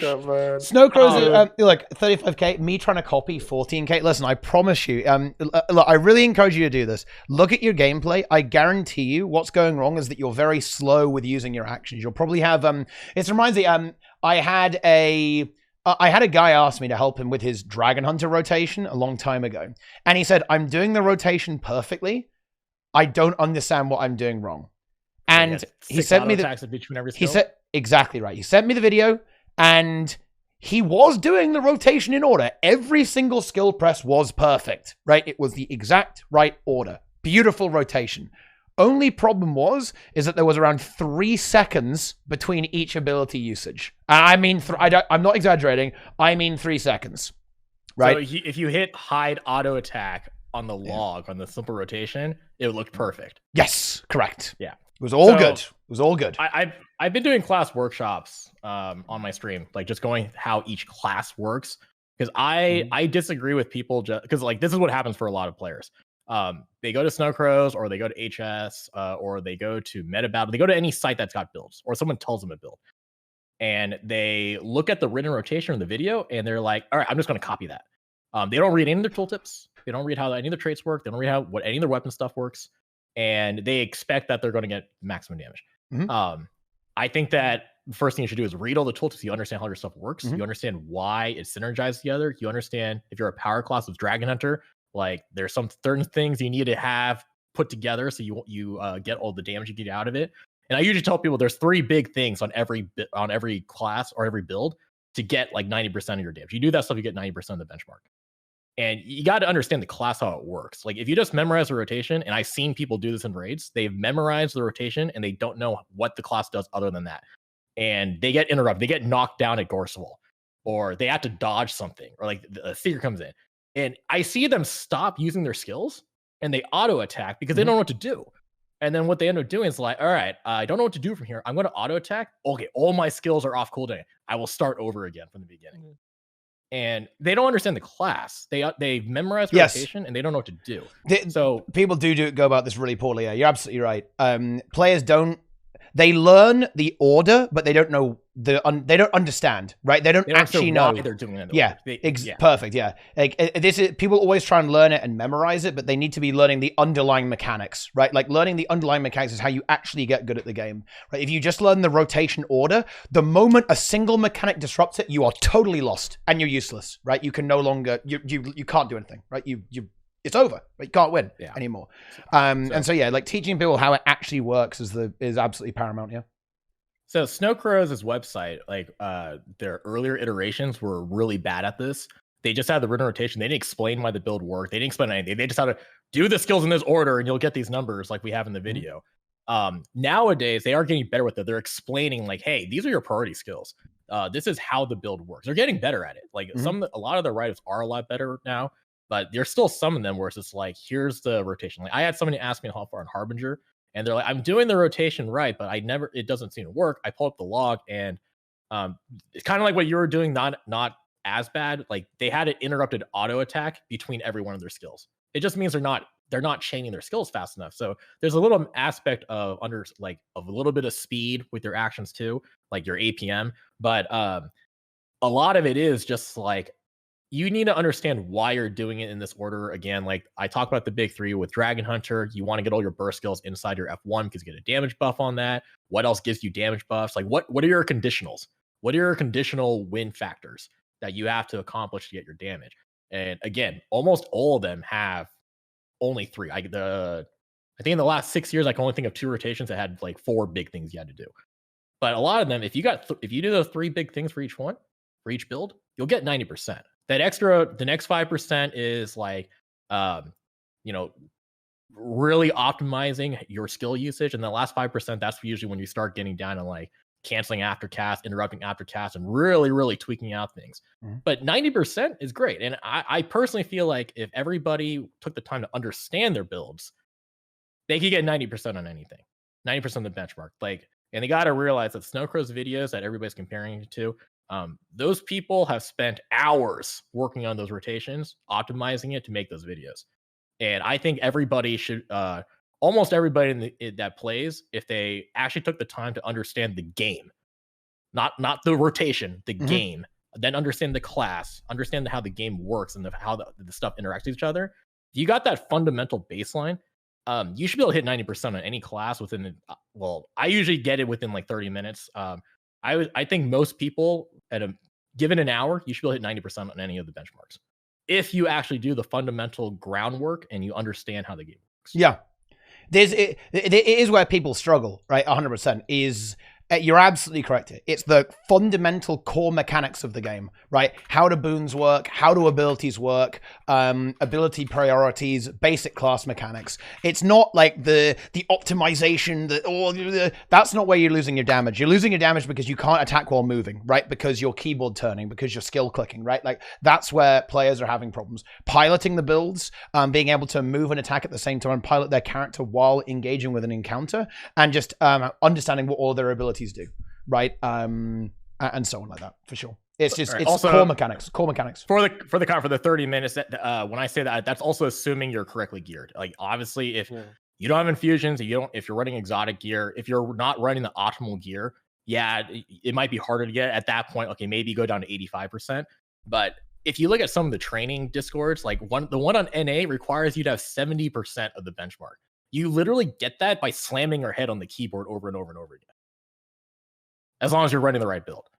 So it's not really beneficial. So I kind of also, like, past the class workshops, past learning the class, going into raids, I want people to like go into that stuff, understand their class before you like, and their rotation before you touch the boss. Because a lot of times on trainings, this is the problem people have, is that they go into a raid boss and they're trying to figure out what all their skills do and how their class works, while they're also trying to figure out boss mechanics. Split them up. Like learn your class, because you could do that on your own. Then when you're on the boss, you can figure out how you're supposed to coordinate with your team and then deal with the boss mechanics. Split those up in 2 separate things. I expect trainings that I run, we generally should kill it within 3 pulls, and that's not because we're trying to kill the boss. It's because the DPS issue's already gone. Like that issue's already solved. Now we're just purely teaching people mechanics. Like, oh, don't get ported on by the blues. You know, this is what the green does. Healers, like here's your heal burst rotation, which we had already gone over in the class workshop. So now it's just a matter of piecing together and learning how you use your skills. Applying your skills and weaving it in with the mechanics. So you learned your class stuff first, then you learn the boss mechanics, and then the next step is weaving those two together. So now you understand how you can use your class abilities to interact with the boss mechanics and get the timings down for that. But a lot of this is the problem I see with most training groups. Like why people claim that they cannot learn raids or why they cannot learn strikes. It's because they're trying to do everything at the same time. Yes. And they don't even understand like how like dodge actually works. That's the you click problem. The endurance bar. Hey, there's one build I actually do that sometimes. Yeah. That's mainly because I haven't rebound my F7 to something else. Nice. So my mouse is already down there. Like around but this usual that. Yeah.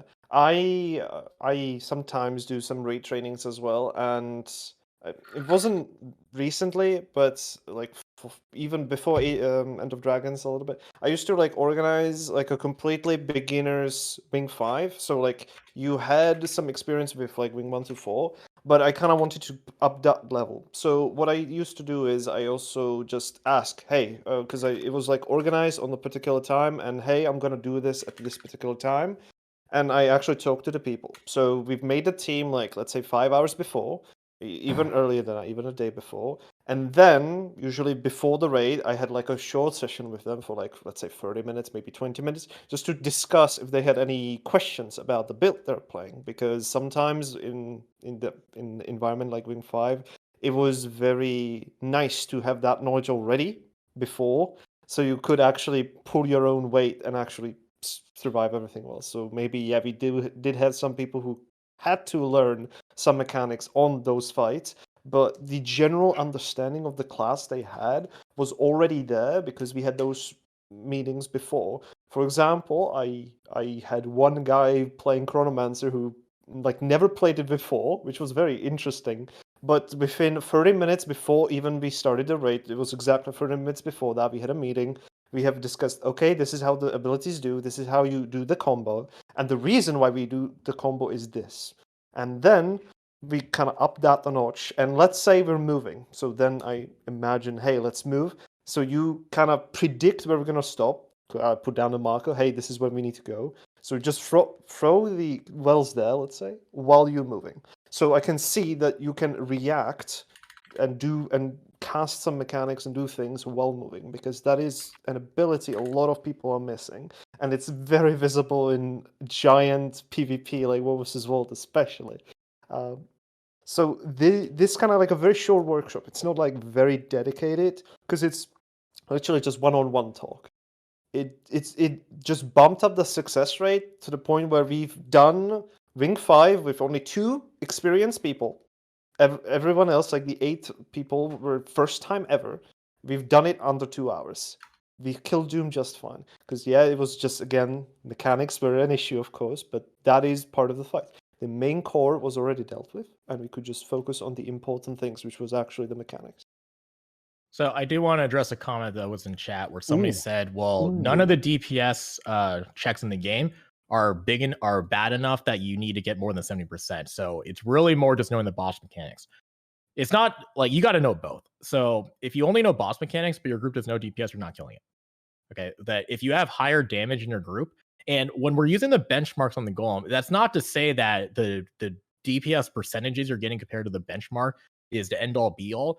It's more of just a metric. Like if you could get 90%, what that tells me is that you at least understand how your class, how that build works. It's not that you could just blindly follow the skills. If you could get that, and like I said, if you could get that in under an hour, that tells me like you already have the foundational knowledge that you understand how the class and the game in general works. So can you get boss kills, especially with things like Heal Scourge and like Heal Alakmech out there? Can you get boss kills really low damage? Sure. But the number, when I'm saying 90%, that's all that is an indicator that you've at least worked on your build a little bit. So now when we are on raids and we're teaching raids, we can just focus on the boss instead. So there are plenty of people in the pugs in LFG that they're getting like super low damage and we're still clearing it. But it also makes it a lot more difficult. So especially like you look at bosses like VG. VG, if you're healer, if you're two, well now it's 2 healers. It's still a solo heal for good groups. If your healers know what they're doing and they're not getting ported, you're going to clear that encounter. Like it's carried by your healers. Sabbath is carried by the flat kiter and by the people doing the cannons. Like you don't need high DPS to do those as long as people are doing the mechanics. But if your entire group understands their classes, you will naturally have higher DPS. What does that mean? Okay, in one phase on Veil Guardian now, you have less mechanics to deal with because you're phasing it faster. Your healers don't have to worry about healing through 6 greens in one phase. Like they might only have to worry about 1, maybe 2 if your group's slightly slower. But you only have to worry about 1 set of secrets. You only have to worry about getting like the teleports twice. And this kind of stuff carries through for all the bosses. Whatever mechanics you have to deal with, you deal with less mechanics when you have higher damage because you get to the boss faster. Less mechanics to deal with means that you have fewer opportunities for something to happen that can cause someone to die or cause someone to wipe. So yes, can you get through encounters if your entire group can only get 50% DPS on Golem? Yeah, but it makes it a heck of a lot harder. And then you start gaining the issue where you join an LFG of players that are better, and then your numbers are a lot lower, and then people complain that, oh, why are your numbers so low? And that's when we start getting the argument of toxicity. Like, yeah, going back to something happened recently again, we had some people complain that why do I need to, or nobody's showing me how to do this stuff. I get kicked from groups right away. They won't let me in the group if I'm not on Discord, stuff like that. If you're not on Discord and you know what you're doing and they can see that, they're not going to care if you're not on Discord. Okay, but if you're doing 70% of every, like, you're a virtuoso, there's another virtuoso in the group, that virtuoso is doing 30K, you're doing 15K, questions will arise, right? So that's stuff you could work on your own. You need a group to go do raids. But your individual class and your individual rotations, you can work on that stuff on your own. We have a goal that you could practice on. Yeah, I mean, I don't think people just go practice in open world as well. Yeah, people should do dungeons. Right? People should solo dungeons. I practice my rotations when I'm mapping. I practice them when I'm doing open world metas. That's it. Yeah, for sure. So I think that's a good dungeon. Yeah, you could solo a dungeon. I think that's a good place to kind of wrap that topic. I think that's a good discussion there. But there's one more thing I want to talk about actually before we disappear, we vanish away, and that was actually another criticism that's been happening a lot with some of these strike mission releases that I think is really important and worth noting. There are quite a lot of bugs, particularly this one. This one is very buggy, and it's not entirely fixed yet either. And it's not just gameplay bugs either. I think that some players have had a lot of frustration with the achievements too. For example, I was doing the achievement on this one, like the Great Equalizer title with a player, and it was absolutely bizarre. So they survived to the end twice, didn't get the achievement, and then they died before we had even triggered the basically the condition to activate the title, and then they got it after that. It's just like plain broken, right? And there are multiple encounter bugs, like the bullet can ricochet off the mines, for example. It can, the sniper can target dead people as well, right? All this kind of weird stuff. That one in particular is actually a really big issue because if ArenaNet fix the sniper being able to target dead people, that actually makes the fight significantly harder, right? Unironically, it makes it a fair bit harder because if a few people die in the right spot, it kind of cheeses the encounter. If they fix that, it makes it harder, and that kind of feels bad, right? If you're a group that was kind of relying on this to an extent, right, to get you through it, if this doesn't work anymore, then all of a sudden you're in trouble. So I think that ArenaNet definitely need to takes a little bit more care when it comes to actually releasing these things in a way that work, right? Achievements, sure, you can fix that, but mechanical bugs are extremely frustrating to progress on and can absolutely just completely turn players off, right, from trying this content. So they really need to look at this, I think, because it's happened on every single CM as well. There have been issues with the release, which I think is really unfortunate. Yeah, it does set up a really bad precedent for Harvest Temple as well, because if there were issues probably already discovered with Matron, I think there is enough time to maybe look for the pipeline of delivery content, and especially look at the Harvest Temple, and do more extensive checking if already we've seen some issues with Matron. But at the same time, I don't know. I really hope it's going to be less buggy than Kaineng, but damn, if there are going to be so many mechanics, and you would just have to play around bugs, and that just isn't fun. Especially when trying to go for first. What if the achievements aren't a bug? Like the achievements unlocking, what if it's just a random chance to unlock them and it's intentional? Doing that's that much fun. Then sometimes it wouldn't be only the person opening that, though, right? I would say. Go ahead, Enko. You're going to say something? No, I was saying I was like, what? Compared to Brazil's thing, because like if they made achievements RNG like that, I think you would just have people just not try. No, that's not. No, I love it. Please give me RNG achievements. You know what I want?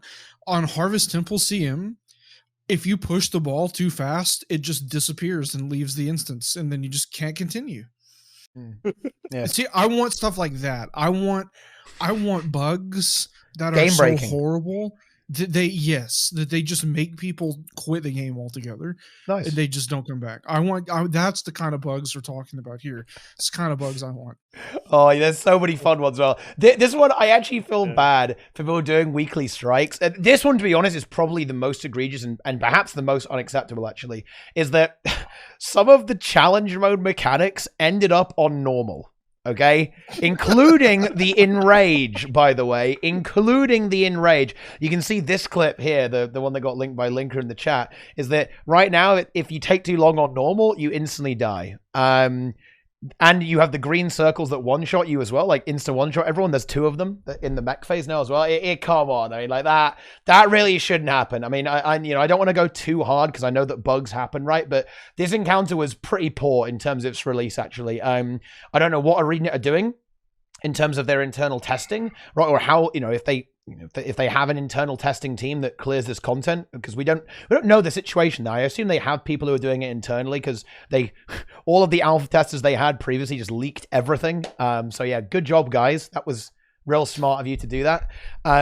But yeah, I think they need to really fix this. I don't know if it's because it's a bit rushed, because again, Ender Dragons is a bit rushed, or it's because something weird happened when they merged it into the main version of the game and it just broke it completely. I mean, either way, Harvest Temple is honestly even more complicated, right? It's got a zillion phases with loads of complicated mechanics, right? And all this kind of stuff. It would be such a tragedy if the release of this was tarnished by just like loads of just horrible, putrid, broken bugs, right? I really hope that doesn't happen. So, I mean, I can understand if the content, like the mechanics in that individual strike have bugs, because some of those might be caused by higher DPS than anticipated because, well, I mean, to be honest, the quality of player skill that the ArenaNet devs have, it's not that great. Wow. Whoa. Whoa. I mean, I still remember when they were at, like, I think this is when the new rework to Quaddle came out, and they were advertising on one of the PAXs, and this was on their stream, and they showed one of the devs playing the new to Quaddle, and they were skill clicking everything and like hitting a skill like every like 6 seconds. And they were amazed at how high damage they were doing. And I was just like, what? It's like, what are you doing? But yes, but what the point I was saying, so if you have content that's got bugs in it, like the sniper screws up, okay, should that have been caught in testing? Sure. But that's like unique to that encounter. My issue are bugs that are repeated that they fixed on the first one. And then you have a similar bug on the second one. And then you have a similar bug in the third one. They fixed it within a day or 2 on every single one of those. So Aetherblade had the bug with achievements where it's like, if whoever opened the instance had the achievements already, nobody else was eligible for the achievements. So they fixed that. And then for Junkyard, it was only the person who opened the instance basically could get the achievements. And then they fixed that. And then the third one, the achievements were bugged again. We killed it once, and then we didn't even bother trying anymore until they fixed the achievements. So I actually don't know what the problem was, except that it was not awarding achievements correctly. Stuff like that, that's the kind of stuff that I consider a little unforgivable, because one time I can understand. And then the second time you have the same bug, and the third time you have the same bug, it's like once it broke on the first one and they fixed it on that one, they should have taken that bug, or they should have taken that bug fix and then verified it against their upcoming content to make sure that it wasn't a library that they were all depending on, but it was only causing the bug in individual ones. It's like, that's part of the problem where they kind of need to resolve that. And you're seeing this a lot, especially like, again, we talked about earlier with the Zhaitan variant, where this isn't a bug, this is how it's designed. You have to fail the event and then do it. They had the exact same issue when Hot came out again. So they got to learn from their past mistakes so that they don't keep repeating the same mistakes. And I'm a little worried that, like, what's going on with their dev teams, if they had the exact same or pretty close to the exact same bug on all 3 strikes concerning how the achievements are being given. I got to stay out of this one because they already emailed me about this like 5 years ago. I learned my lesson. So you guys take it away. As I kind of mentioned, I think it's some of the fixes may have been, as Teapot even mentioned, may have been caused by simply like the live client. Like the live client might be different in the structure, and because it must be a little bigger than the testing environment they're using, just to incorporate all the players. But generally, like, there might be some weird differences between them, which are really resolved pretty much like a day later in a hotfix. But at the same time, I do hope that, because there were 4 weeks, well, longer than 4 like different releases at this point almost before the Harvest Temple, the Harvest Temple will be kind of looked more upon, and some of these issues will be resolved first try. I hope within the day. And I also kind of, as we've talked before, I hope the mechanics will be difficult, but again, I hope they're not going to be difficult because of some bugs. That is just not what I'm looking for. How do other games deal with this? Public test realms servers? Yeah. Public test realms, yeah. I mean, before raids came out, they let us beta test Guardian. Thing is, go watch Vandril's YouTube channel. To me, it kills the hype, right? Yeah, it does. I'm not about it. I understand that PTR is really effective, but even and WoW has historically done this. I don't think Final Fantasy does actually. No, they have it purely internal testing. Yes, and it's actually great testing. Yeah. So yeah, I think that ideally the perfect solution is an internal system, right? Because that means you do have this, oh shit, here's the new boss, no one's got any idea what it does, let's go, right? I got so hyped, it's so exciting, particularly when you're only releasing one boss at a time. Wouldn't it be kind of meh if it was like, oh, patch day, and it dies first try and then it's over, GG, right? It's like, Hashtag first. Yeah. So okay, so Wing 1, Wing 2, and Wing 3, they had a team of players from the player base that were some of the better players going through and tested. Like, they did a lot of testing in Wing 1, they did some testing in Wing 2, they had a lot less in Wing 3 because it was far along. So something like that, like, maybe that's the way to go. Maybe for the public, if they do a public test realm, it's not to show like the new content, but like balance patches. They could have balance patches on public test realm before it goes live. So if they have a messed up balance patch where it's like something just became super overpowered, it's not destroying like PvP and stuff like that. So I can see them doing public test stuff like that for balance patches. For content releases, sure, maybe you want to have an internal team for that kind of stuff. You know, some of the public test realms could also weed out when they, you know, break the economy on some things. But yeah, like I'm going to go back to City of Heroes because like Cryptic used to be they were an NCSoft company also. They had public test realms, but they had like all the new like, well, what we call raids now. They had those locked. Those weren't capable, but you can try out like builds and stuff like that whenever they have balance patches. And that's how a lot of that stuff got weeded out before it actually hit the live servers.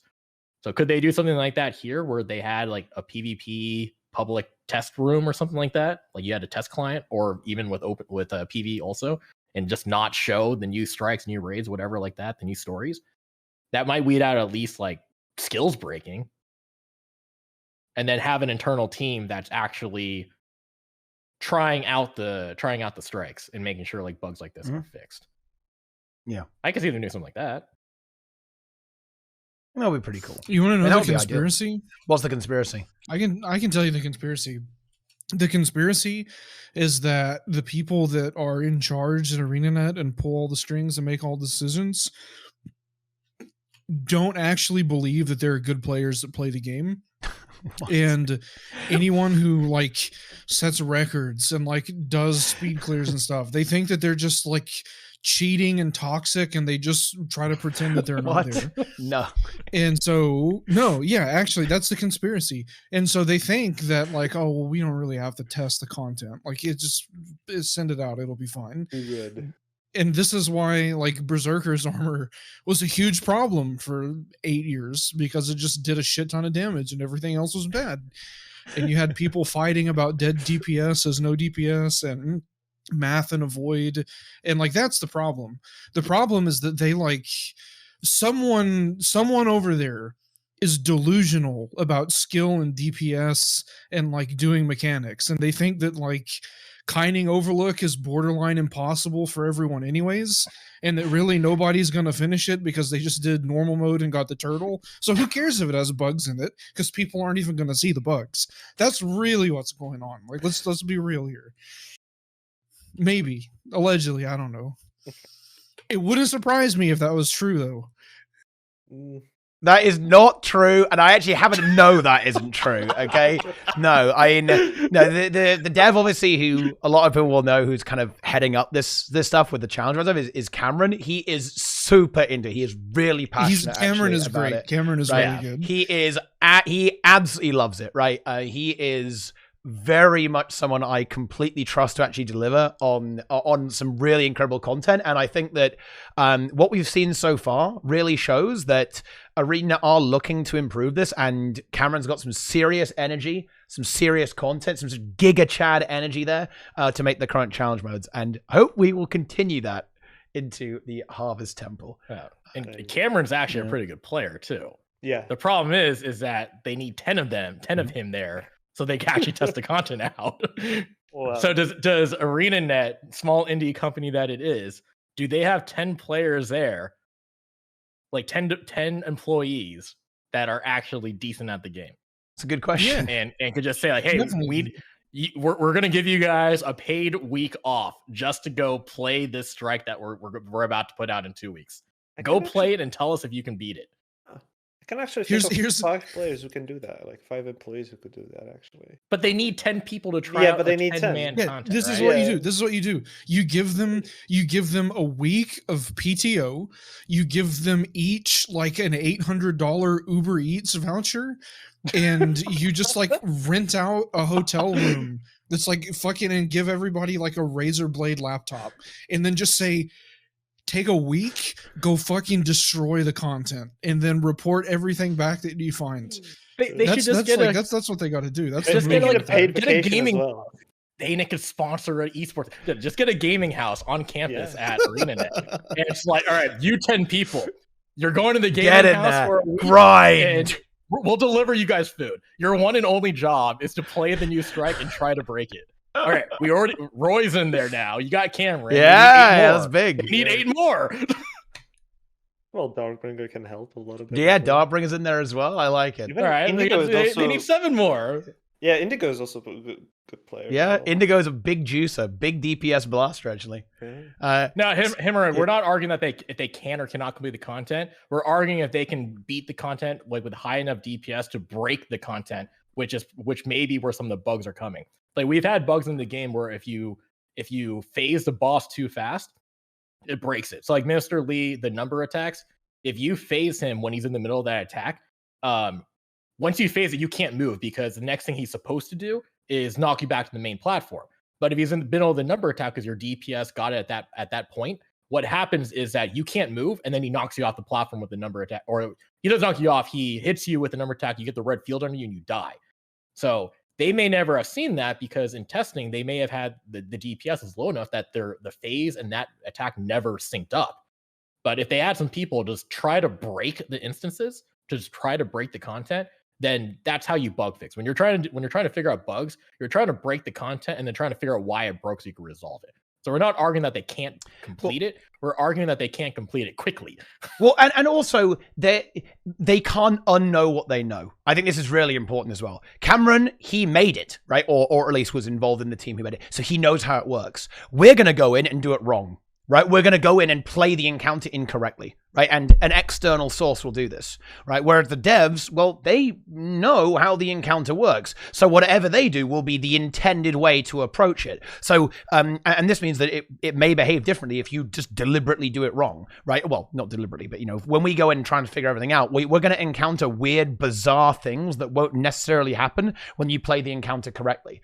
So that's, you know, that's also important to note there as well. Yeah, so just bumping their own numbers won't help because they have to know if it's still achievable game. Like actually with Cameron, when Nightmare Tower first came out, he ran with my group because he was friends with some of us for when that CN first came out, and we found something that he didn't realize was a problem. Like, all the projectiles, the bullet hell you get on there, they were all originally reflectable, and then he banned us from using reflex on that thing for World's First, and then we didn't get World's First because of that. But he didn't realize that because he didn't try to reflect it when he was doing the counter. He meant them to not be reflectable. But this is what you pick up on testing. Like, hey, this makes this encounter super, super easy. We could cheese it by just dropping a feedback on the boss, and he like instantly kills himself. Mm-hmm. Oh, that's not intended. We need to change this to be unblockable, so it's not reflectable anymore. So you got to get people that will go in there with what we have capable in the game, not just make people invincible. And then make them do 10 times damage, because you're not going to pick up things that will happen. Like you need to try out different interactions with it. You need to try out if reflex work, if blocks will work, or like all the stuff that's supposed to happen. And honestly, with how ArenaNet does things right now, they probably just don't have enough time to be able to test all that stuff when they're trying to push this stuff out. But you can't just gray hats. Yeah, you can't just try. You can't just say, "Oh, increase their own damage on their own internal thing and see if it breaks it." That will only test things if you phase things too fast.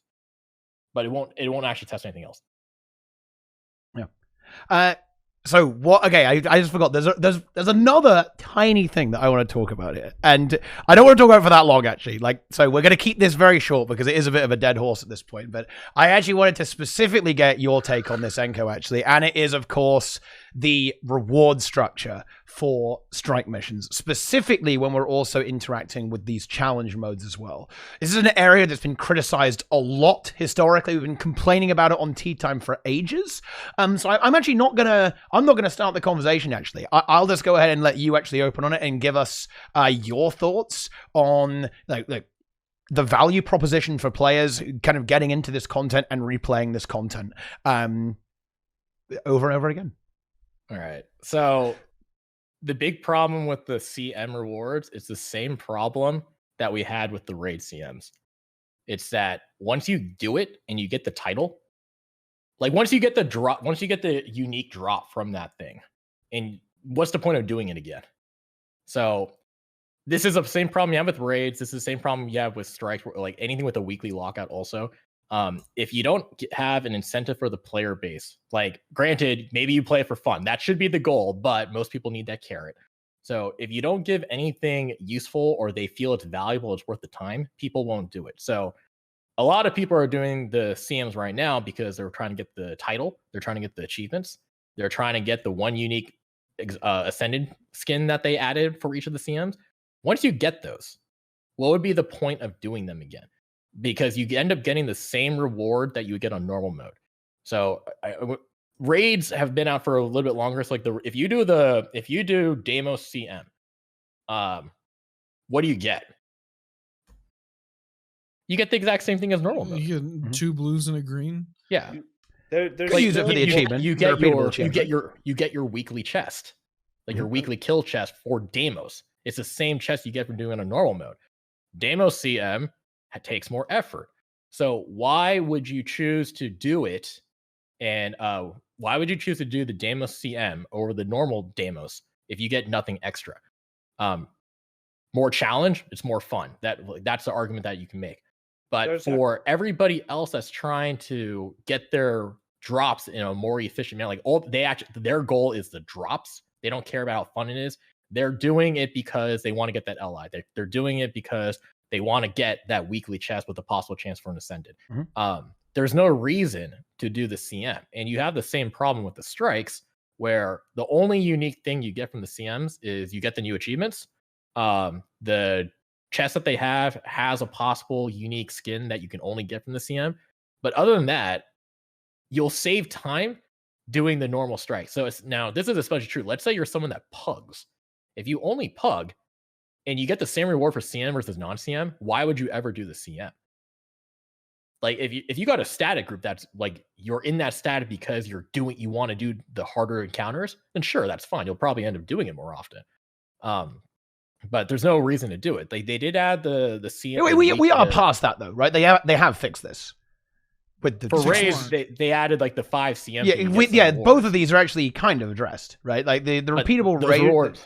The repeatable rewards are. It's not horrible, right? I think it's worth doing. And on strikes, there is a bonus reward. I was more talking. I want to talk about the quantitative aspect of it, right? And like why and like the effort reward ratio. Okay. Yeah. If you're looking at gold per hour, you basically get nothing. It really is nothing. Like the profit, you get the green ones from that one. The blue ones are for IBS now, right? You get the green profit shards, and I know Steb got like crucified last week for not knowing you could turn profit shards into gold. The amount of gold you get from those profit shards is almost nothing. Yes, there's a way to convert them, but if that's the way you're farming gold, man, good luck, man.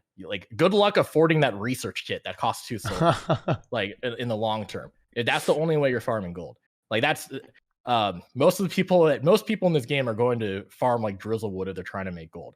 And again, I think that's like super slow too. So if you're doing the CMs or if you're doing the strikes or the CMs to make gold, there's really no reason to do it. You're going to be doing the strikes and the CMs for the exclusive rewards you get from there. And because in this game most rewards can be broken down into gold, and thus you can calculate gold per hour, you're not going to do the strikes and CMs to make gold.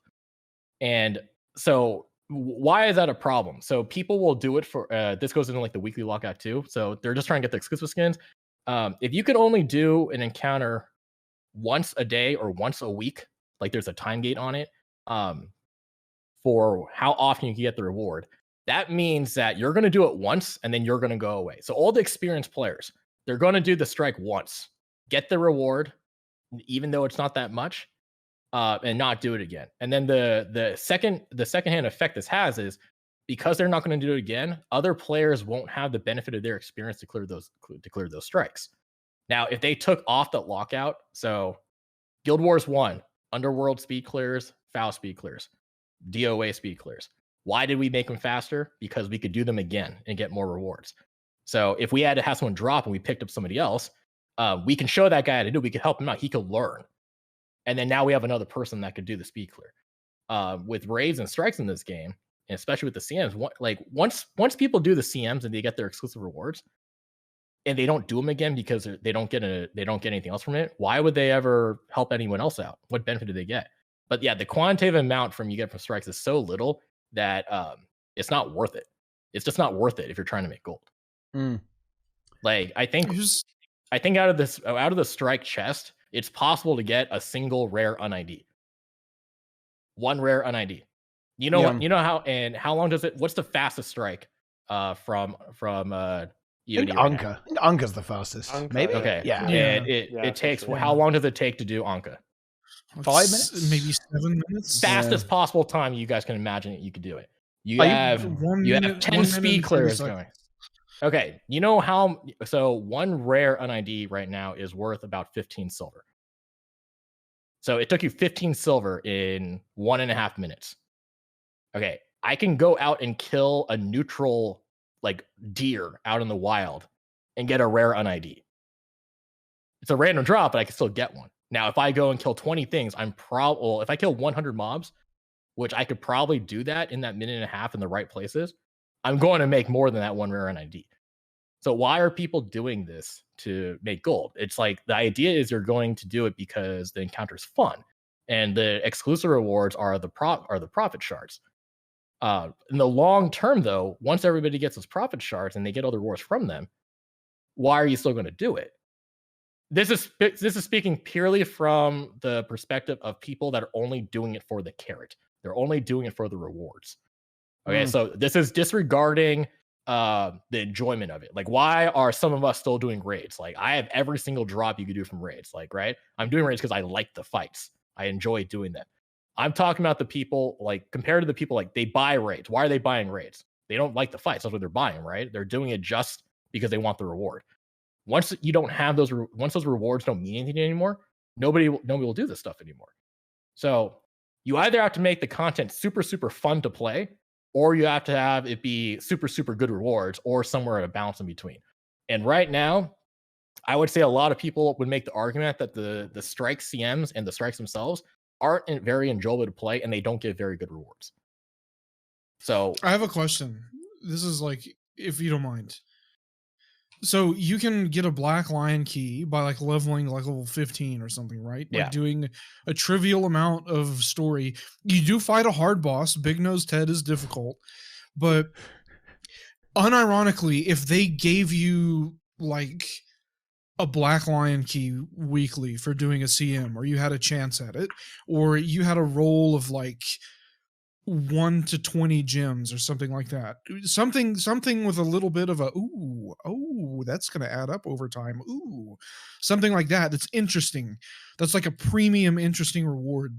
Like, do you think that would impact the economy negatively overall? Do you think that would actually pump people up? Like, I'm doing Doom CM so I can get my fucking black lion key this week, hell yeah, let's go. Well, what do it you is. think? What do you think would happen? The repercussions from that. So one black lion key right now at current prices is worth 35 gold.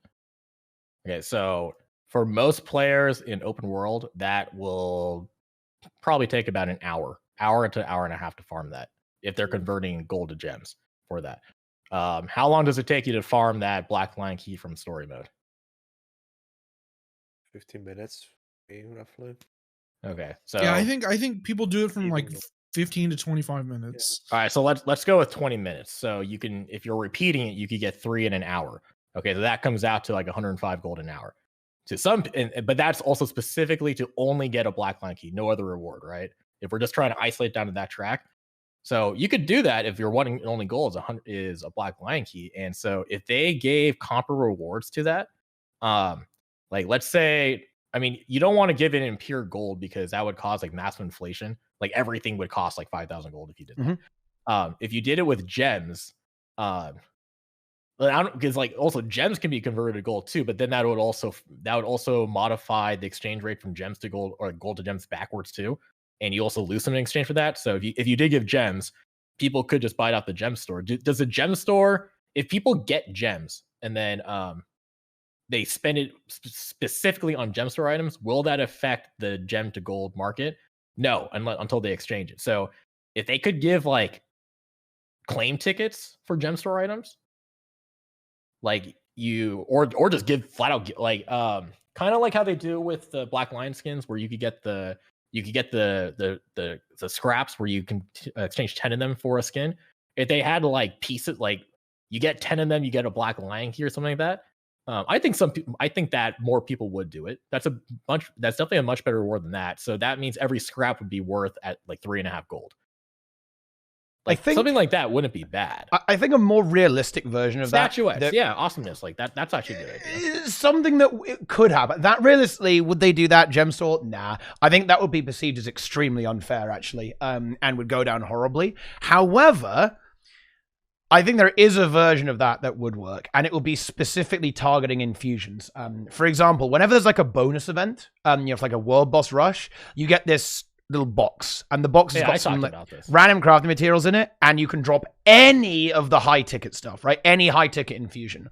I think if normal mode strikes dropped one of them, and then doing the challenge mode basically gave you a double dip, right? A chance to roll twice on an item like that. It doesn't have to be an exact duplicate of the exact same item. It could just be this could be added into the challenge mode coffer, right? That you get when you do the challenge mode. And it gave you a random roll on a super high ticket item. I actually think that even though, would it actually increase the gold per hour that much? No, but it would actually be significantly kind of exciting and attractive, that it would really make it feel a lot better to play. Specifically the normal modes and the challenge modes as well. I think that's probably the way they go.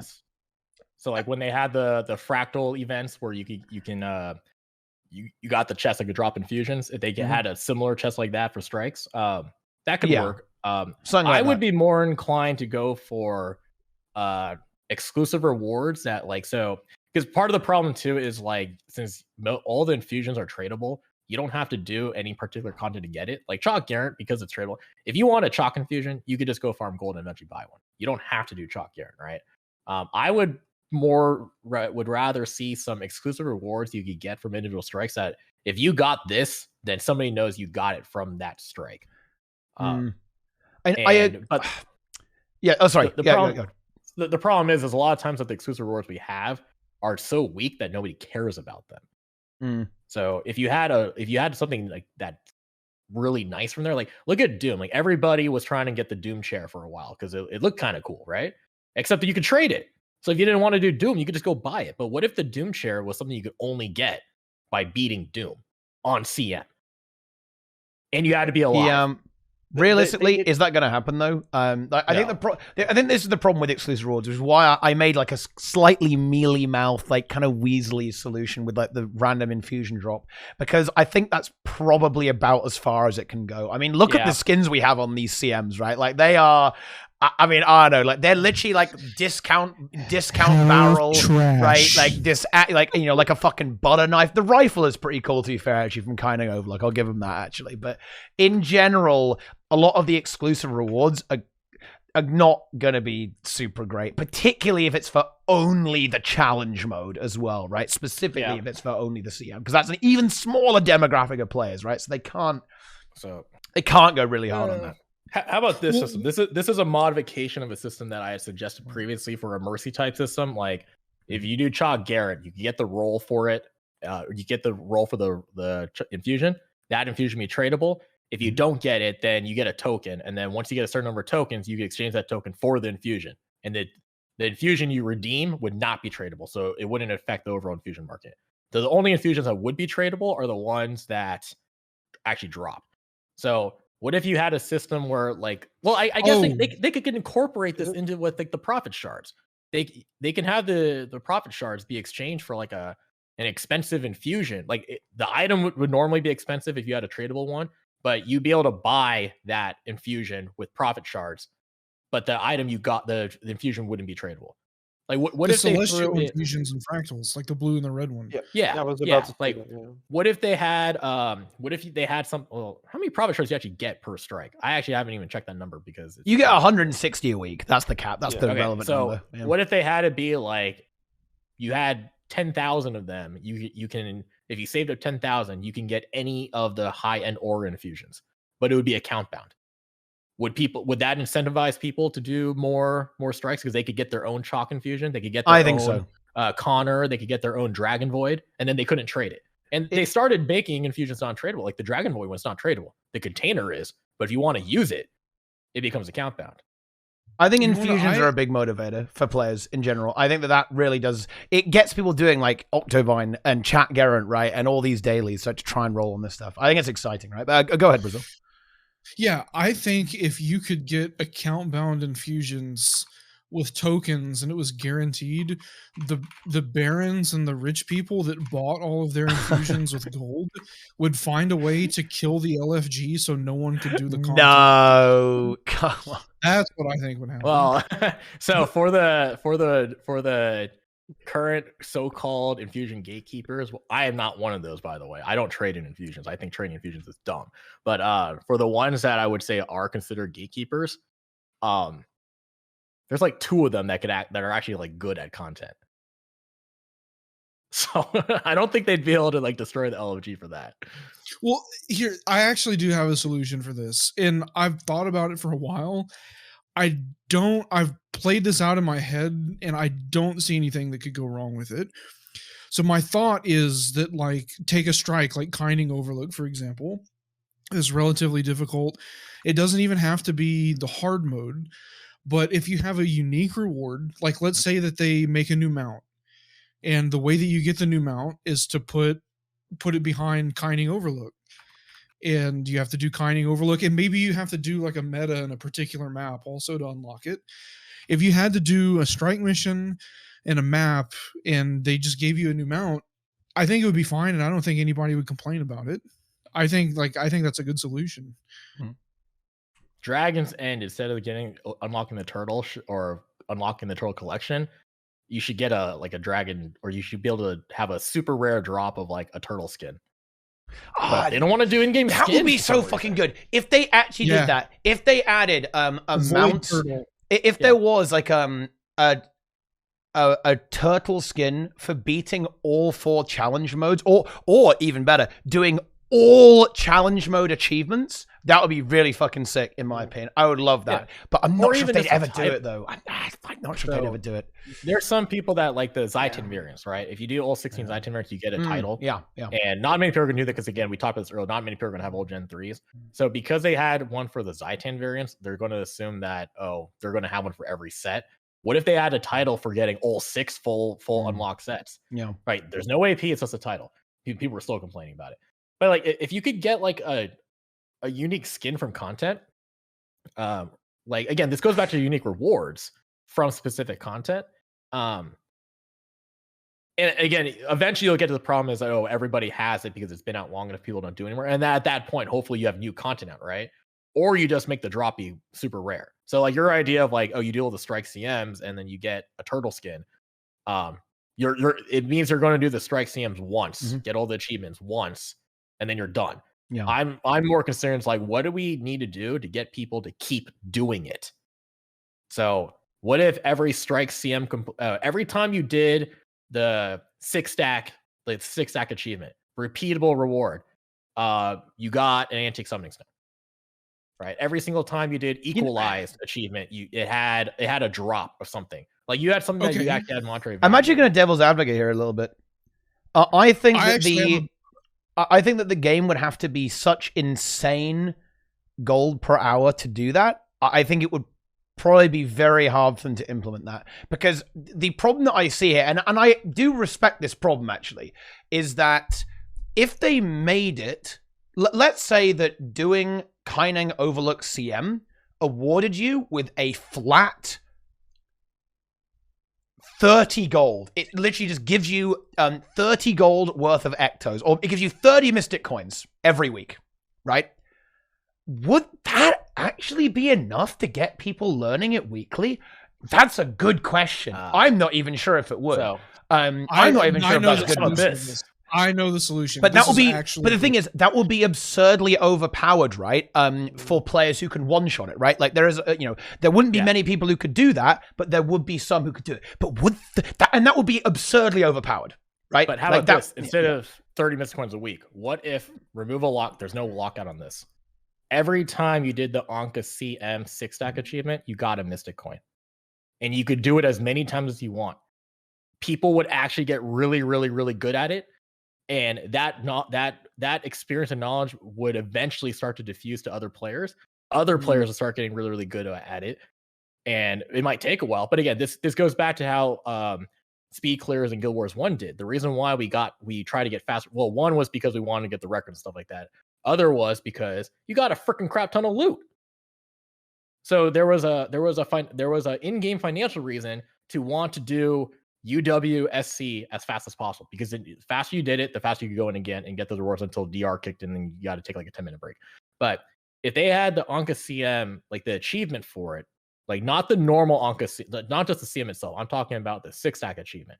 If they had that one, had a repeatable reward for it, people might actually do it. Right now, how many people, once you get your 6-stack achievement, once you get Gaze into the Void, how many people are doing it again beyond helping other people or for stream content? How many people are just like, I'm going to join this pug to do Gaze in the Void to do it again?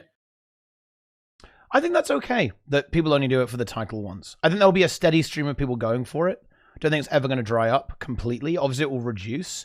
I think the key is players completing that difficulty level, or just the strike normal modes even, right? Getting people through the strike normal modes, getting people to keep repeating the challenge modes weekly, because that's where the reward structure is tied. I actually don't mind stuff like Doom CM or Anka 6-stack having like this like big one-time thing. Yeah, get the title, get the achievement, right? Get like the the chair from doing all of the Wing 6 CM achievements, for example. I think that is okay for now, right? I think the goal of stuff like that is just to have this like really big thing that you can work towards, and then you can move on. Because ultimately, I think we are idealizing this a little bit here. Again, a little bit devil's advocate. I do think that most players don't want to do the same thing every single week forever, right? They're going to beat something, do all of it, and then they'll move on. They want the next thing. They'll wait, then the next raid wing's going to be popular. Then the next strike is going to be the thing they move on to. And then they'll go back to kind of chilling out, right? That could work if we got raid wings and new strikes and new fractals more often. But we don't. We have a 2-year gap in between. Go ahead, Rizzo. Yeah, there's another angle to this. So, like you actually said with the Doom title, that's a good one. Voice on the Void. Someone threw out a statistic a while back. Maybe it was fake. I don't know. But like X percentage of people that like use the Voice in the Void title like bought it. It was like overwhelmingly like the people that wear it are people that bought it. So we had someone who just went to EU that did that. Yeah. What if the strike CMs give you a title, and maybe if you do all of the strike CMs, you get like a big title, and maybe it's like how the extra life title is blue. What if this one's like red or green? And whenever you do it and you unlock the title, it starts a cooldown. And so if you don't do the title, like if you don't you redo lose the it. You scheme, have to keep doing it. lose. Yeah. You Oh, have to people would that'd be hate kinda that. They take They'd the title away. hate They it. take it away. Yeah. No. So I like the- that. I like it. You have the to do it, or reason they why- take the status away. That's perfect. That's the Guild big Wars. the big reason why I'm suggesting that you have rewards that are not time gated, so people would want to like farm it and keep doing it. Because again, one of the big reasons why there aren't a lot of groups that of experienced players that go help other players is because they don't get anything out of it. So if you had, if you could get maybe like keep the LIs locked, maybe keep the ascended box, but give better rewards for like raid bosses if you kill them more often than once a week. Experienced players would have a reason to go in to do like fill LFGs, to fill pugs, because they get active rewards for it.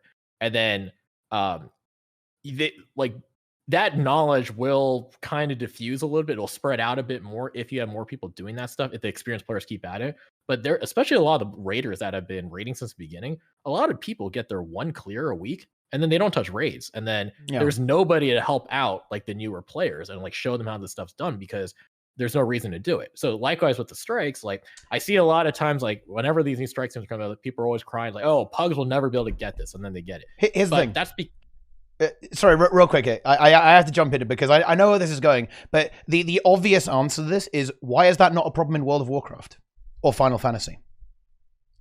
What's the weekly lockout on?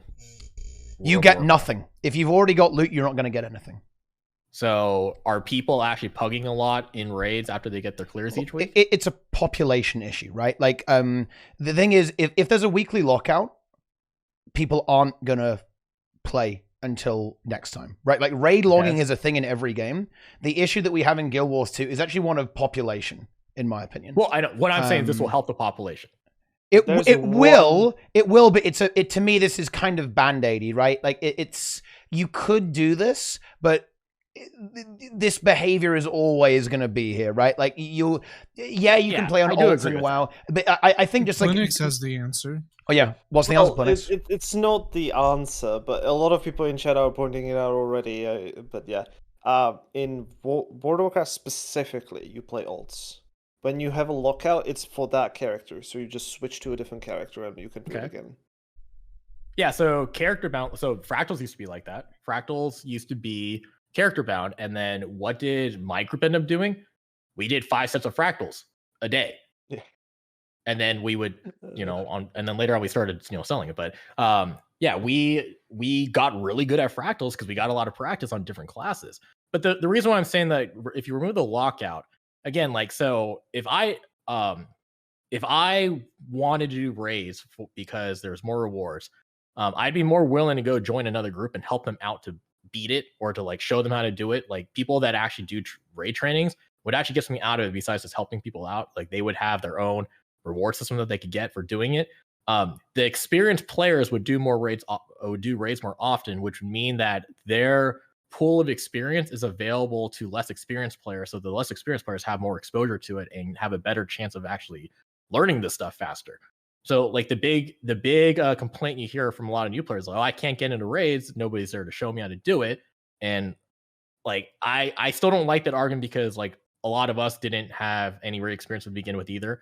But nowadays it's just like some people just don't have the regression mindset. Like some people do want somebody to show them how to do it, but a lot of those players who have the capability to teach and show that they're not bothering to do raids, because there's no reason for them to do a second raid clear each week, because they get nothing except for 2 blues and a green.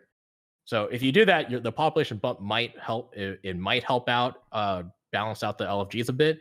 You might have the experienced players doing more raids. You might have some of that information spreading into the community a bit more. So you don't have, maybe you guys don't see this on EU as often, but NA, like we have a lot of pug groups. Sometimes I join them and it's like you literally have 9 people. They have no idea what any of the mechanics do. And a lot of that, and they're calling themselves experienced because they've tried the fight before and they've seen the mechanics, but they don't know how to deal with them. And they don't have anybody who's willing to go in the group and like take command a little bit and just say like, hey, this is how you beat this. And because all those players are on NA at least are either already in status or got their clears like the first day of the week, and then they don't touch raids again. So that knowledge stays contained in that first set of clears. So again, how does this relate back to the original question about the reward system in the game? Because we have that lockout, that kind of causes that kind of behavior. And I'm not saying it's going to solve it. Like, I'm not going to say everybody on NA is going to become god tier just because you let all the experienced players get the rewards again on every single time they clear a raid boss. But it'll help. It'll help out with the population. For strikes, it's the same thing. If you could get, so right now, someone made a calculation. The number we threw out for like an infusion would be like 10K profit shards, 160. It would take 63 weeks. Well, what if you did the strike again? Like if you did all 4 strikes again each week, you get another 160. So the more you farmed it, the faster you could get those rewards. So you actually had like, you can relate time and effort to the rewards. You can't do that right now because you get those rewards the first time, and then after that, you don't get them anymore. Yeah, this is a super difficult one, you know, because I think we're skirting around this issue in my mind of a bit of a pillar of Guild Wars 2's philosophy, and I think that this part of the philosophy actually is something that really upsets a lot of players like us. And it's that Guild Wars 2 is designed around the game not being grindable in that way. And it always has been, actually, really. And in fact, when they see something like this, they typically nerf it, right? They made dungeons less grindable, for example. They probably don't like fractals being as grindable as they are right now, right? With like the Fractal 40 farm or whatever it is right now. I think this is a really tough thing because what the direction we're pushing here is to make raids more grindable and to make instance content grindable. That's kind of the antithesis of ArenaNet's design philosophy on how reward structures work, right? That isn't how anything in the game is really. Almost everything is lockouts, right? Almost everything is time gated to an extent.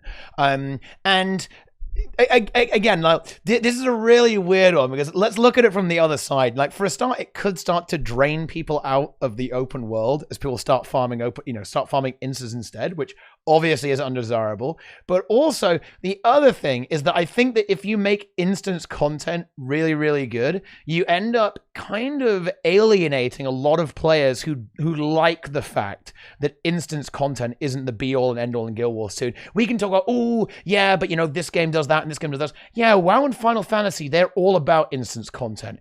Guild Wars 2 kind of isn't, actually. In a lot of ways, weirdly enough. I think we're starting to butt heads and kind of collide with the marketing strategy for Arena and the design philosophy behind the game itself. And don't get me wrong, I think I would prefer if raids were grindable. I think that would be healthier for that game mode. But the question is, would it upset the rest of the player base? Would it have negative consequences elsewhere in the game? Interesting question, I think. I think it would help out the farmers. And this is why. So if more people were doing raids, so the rewards you get from raids are not, you don't like the 2 blues and greens, sure they salvage into basic maps, but you really don't get a lot of them. So the basic map prices, if a lot of people, let's say the entire player base was just farming, grinding raids, grinding strikes, grinding fractals, right? Mm-hmm. So if you look at the rewards you get from those, fractals you get a lot of raw gold. You don't get a lot of materials, you get a lot of raw gold. Strikes, you get a lot of account bound stuff. Fractals or raids, you get a lot of account bound stuff besides the blues and greens. If 100% of the population was doing instance content, the prices on like T5 and T6 maps would start going up. Okay, which would make that more valuable, which would make open world farming more valuable. So it would start, because you now have this market balancing world that becomes more profitable, people would start going back to that. You would have a better balance in the economy. So that's where you're trying to balance the economy by directing players' activities. So what they're doing right now with like the research notes, they're trying to market they're trying to balance the market by draining resources out of it to increase demand. Okay, so if you modify the reward structure for instance content, at that point you're modifying the supply side of the economy. So the supply is going to be lower, which prices go up, demand stays the same. And then people might go, hey, I'm going to go back to farming open world because I get more gold with that now.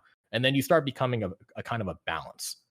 And it'll go back and forth as balance goes. And then if people who are only caring about gold per hour, they're going to try to go for the most profitable one. And that's what Kaineng's site is trying to do. It's trying to show you what the most profitable things are. It's what you're trying to show, like how much does World vs. World actually earn you, like based off the RNG of the drop rates of the boxes. So we're trying to give a gold per hour amount per game mode. And for people specifically after rewards, they're going to follow whichever's most profitable. They may even hate the content. Some of those people are going to do it just because it makes more gold.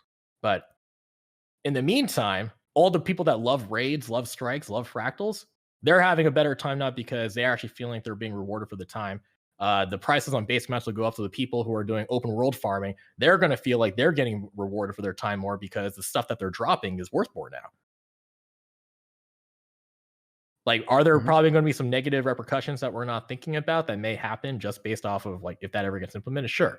But I do think that one of the big problems we have with instant content, the reason why a lot of people, you don't see a lot of activity in it on a weekly basis, is because you can only get the reward once a week. No.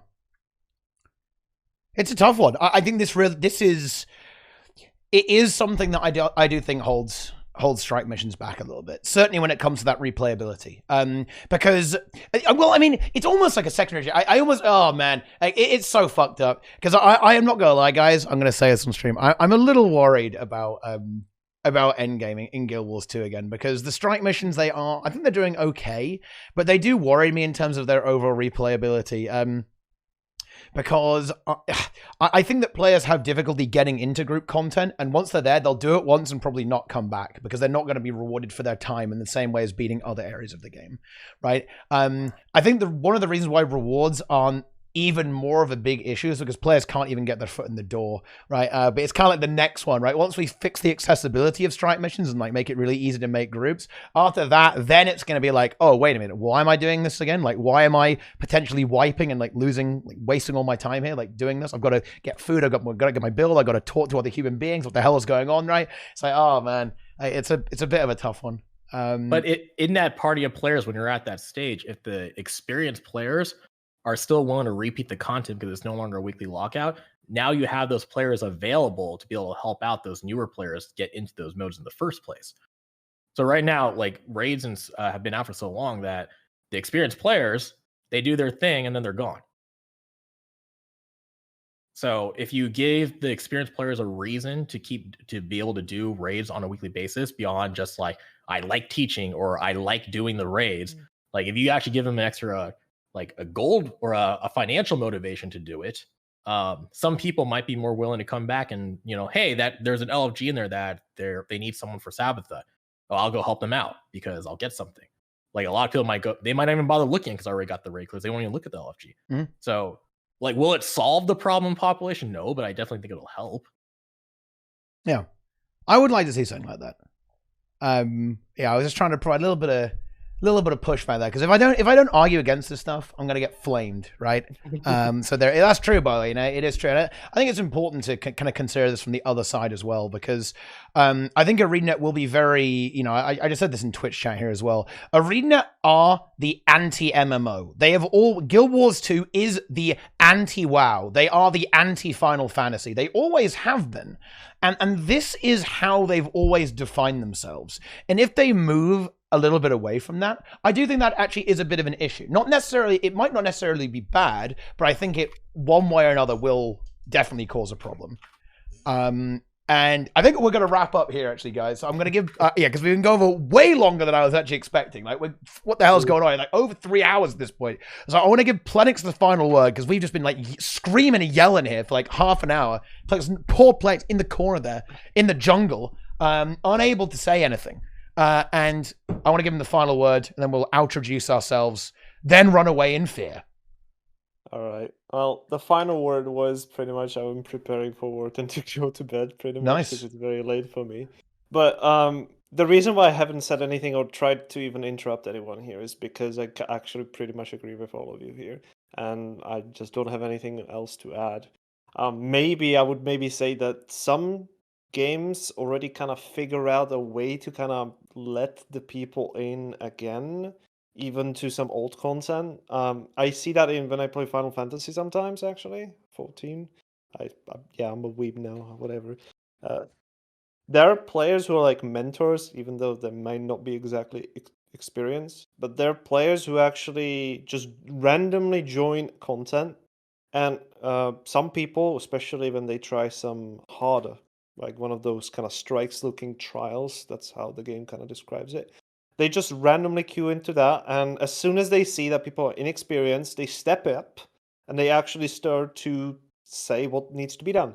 Try to help those people actually get through that kill. And what kind of is that system is the recommendation system, which then leads, hey, that recommendation system is very publicly visible. You can see how many people like that person. So there's some ways you can get this kind of information of, and this kind of feel that you can go into some kind of content and have fun there. Even though, because I kind of like myself in the teaching role. I really like when I see someone who I'm explaining things to get those things which I've been explaining correctly. And I think I really do like when I do some raid trainings and stuff. Oh, that's a horrible clit awesomeness. Okay, whatever. Oh, wait, 10 I'm hour gonna have to look at this IR. now. I'm gonna have to look at this clip now. That's Yeah, big. well, yeah, look at that. Yeah, look at that clip. It's really funny. But there's definitely some ways you can incentivize players, even if it's indirectly in the reward system. There can be a different system which may be tied to unlocking special rewards, which then would yield you like this kind of status of like, hey, I have this. In other games, like I have this mount or I have this particular feature that you cannot have unless you have some experience, or maybe if people recommend you or something like that. But yeah. All right. Okay. Oh, that was an intense discussion. Oh my God. Got spicy. But yeah, let's go ahead and wrap this up now because we go for 3 hours and 20 minutes at this point, right? That's a juicy tea time. So thank you so much, guests, for joining me here today and sticking it out there. We covered a lot of ground, actually, a very diverse topic to tea time there as well. Love to see that. I hope all of you enjoy being on it. And indeed, we really appreciate that you in the audience also enjoyed this. So, exclamation mark hosts in the chat to see who everyone is. But I'm going to go ahead and let everyone also give a brief overview of who they are, what they do, and where they can be found. So, let's start with Enko. Enko, what are you up to these days? All right, guys. So I just got back from deployment about a month and a half ago. So from that, I was going to give away a legendary for every week I was gone. We're on number 31. So we got 9 left to go. So we're doing 4 legendaries every week on my stream. But yeah, so my stream's twitch.com/ or twitch.tv/Enko63. We're doing class workshops every Tuesday and Thursday. Warrior is next on Tuesday, and then we're going on to do raid training for that. So the stuff I talked about earlier, we go through how the builds work, how the classes work, and then we're going to go through all the mechanics on a boss, not just how to cheese it, like some certain training discords do. Actually, how the bosses work, so you understand the boss. But yeah, mainly streaming. I just made Twitch partner 2 weeks ago now. Yeah, about 2 weeks ago now. And then I got my first sponsor stream that I'm probably going to do next week now because I didn't have time to set it up for today. So yeah, pretty much been streaming every day, starting around reset. I know that's a little late for the EU crowd. But yeah, you'll find me mainly on Twitch, or you can get on my Discord or just message me on Discord since I have that on my phone and I respond fairly quickly to any messages. There it is. And next up, it's Plenyx, Plungus, the big man, the gamer, the juicer, 12-hour stream daily. Plenyx. I wish. Yeah, I used to do big streams, but yeah, I'm usually just a streamer. I do have a YouTube channel where I occasionally upload some random things, mostly just like stream clips. But yeah, I'm Plenyx. I usually stream, as I mentioned, on Twitch. I tend to do pretty much like one stream equal at least one training of some kind. So it's either some kind of strike training or even strike CM sometimes. I do raid trainings. Sometimes, like last week, I just didn't bother to do a full clear with like the actual speedrun people. I just decided, you know what, this is a great time to maybe do raid training. And yeah, I have done full clear raid training the entire last week. So I've trained 1 to 7 pretty much. Just off, some of them was off stream, unfortunately, but yeah, I just tend to just like doing strikes and raids. That's kind of my kind of end game meme. Yeah. There we go. And finally, the man who's been constantly trying to troll this stream and derail it every 15 minutes when he gets bored. It's Brazil. Hi. Hi, my name is Preston. I take pictures of things. This morning I took pictures of cars at the lake. I take pictures of homeless people, whether they like it or not. Actually, I do it for the purpose of deconstructing the United States government and exposing how bad all the political system is and the mental health system and a bunch of shit is, which is actually that's going to be getting a little crazier soon because I'm working on a documentary movie and I'm going to piss a lot of fucking people off and it's going to be great. I invite you all to come watch it. You can follow me on Twitter for updates on that. It's going to be good. If you want to see me troll in Guild Wars 2 and do dungeons, feed on Guardian on Lupix solos that should really take 45 seconds, but I just can't put down Wall of Reflect and use stability at the same time. Follow me on Twitch at UWV_Preston. And I love TeaTime as well. I like making bad suggestions, telling ArenaNet how to rig the economy, and just make gaming a worse experience for everyone else. That's my passion on Sundays whenever Teapot lets me out of the prison cell. So, yeah. UWV Preston everywhere, underworldvideo.com. Buy all my art, give me all your money, and thank you for having me on once again. Nice. I do have Hopefully one I don't question get for you you. banned. I do have one question for you. Yeah. Would you rather be called Preston now or Brazil? Because all your names that are social media, everything shows Preston now instead of Brazil. That's correct. Would you like the real honest answer to that? Sure. So the real honest answer is whenever I went by Brazil, I don't feel like I contributed anything meaningful to anyone other than just trolling and a little bit of spicy entertainment here and there in video games. But now, like, I actually value what I do and the work that I do and the skills that I have. And so I go by my real name because there's a higher stake involved when you're attaching your real life skill set to your actual name and saying, I'm pretty fucking good at this and I'm going to do some good in the world. So Preston is what I prefer to go by now. But if you call me Brazil, that's fine. All right. So Preston when you're being serious, Brazil when we're on TeaTime. Yeah. On TeaTime, I'm Brazil DNT. Yeah. All right. Yeah, I was just wondering because I was like, I don't know if you still want to be called Brazil because all your names have changed. So yeah, all right. I don't go by Brazil when I'm undercover in homeless shelters digging for information and exposing the police. But you can call me Brazil on TeaTime if you want.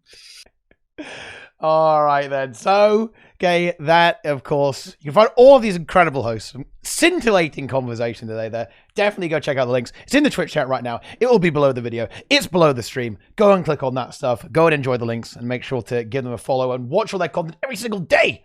Come back all the time. Of course, I run TeaTime. It's on this channel probably every week-ish when there's something to talk about. So who the hell knows? But you can follow the stream if you like it. You can subscribe if you really like it. You can subscribe on my YouTube and go and watch all the other TeaTimes. There's actually so many TeaTimes. Actually insane at this point. How many TeaTimes are there?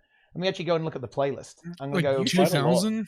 You should put the number in the stream title. Like TeaTime number whatever. Yeah, that's big. And then have the rest of the title.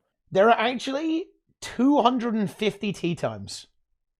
And that's including whatever. this one? It's every a Sunday, whole right? stack of TeaTimes. Yeah, there's an that's a entire full stack. stack Yeah, of that is a TeaTime. full stack. Yeah. So it's every Sunday, right? So that means you've been doing it for almost 5 years now. Yeah. There were some breaks in between. Yeah, there were a few breaks. That is true. And it hasn't been fully weekly, but yeah, 250. That is a long time, man. That's a lot of TeaTimes. You should start putting the number in the stream title. Yeah, maybe it's time. Maybe it is time to do that, actually. Yeah. Same thing with the YouTube uploads. Yeah, for sure. But I remember like watching TeaTime even like before HOT release. So. Oh, the specializations TeaTime, right? Yeah, the original one. Boots was wearing a suit, okay, drinking a nice glass of port at the same time. But anyway, that's going to be about it from us, guys. We can't like extend it out. I've got to get a few more adverts in this YouTube video, guys. I've got to get a bit more ad revenue out of you. But thank you so much for watching. We really appreciate it. Have a wonderful evening. Enjoy the rest of it. Let us know what you think about all these topics. There's a lot to talk about here. I think we covered some really important topics. So if you're watching on YouTube right now, make sure to leave us a comment, okay, so we can continue the discussion, actually. And join my Discord as well, and then, discuss there. Follow all our social media, watch all the streams, watch all the videos, come and watch all the tea times, come and watch next time as well, because we'll be doing this again when something exciting happens. Have a wonderful evening. I'll be back in just a moment on this stream, but there's going to be a short break about now. So take care, my friends. Good night and goodbye from us. Farewell, my friends. See you later.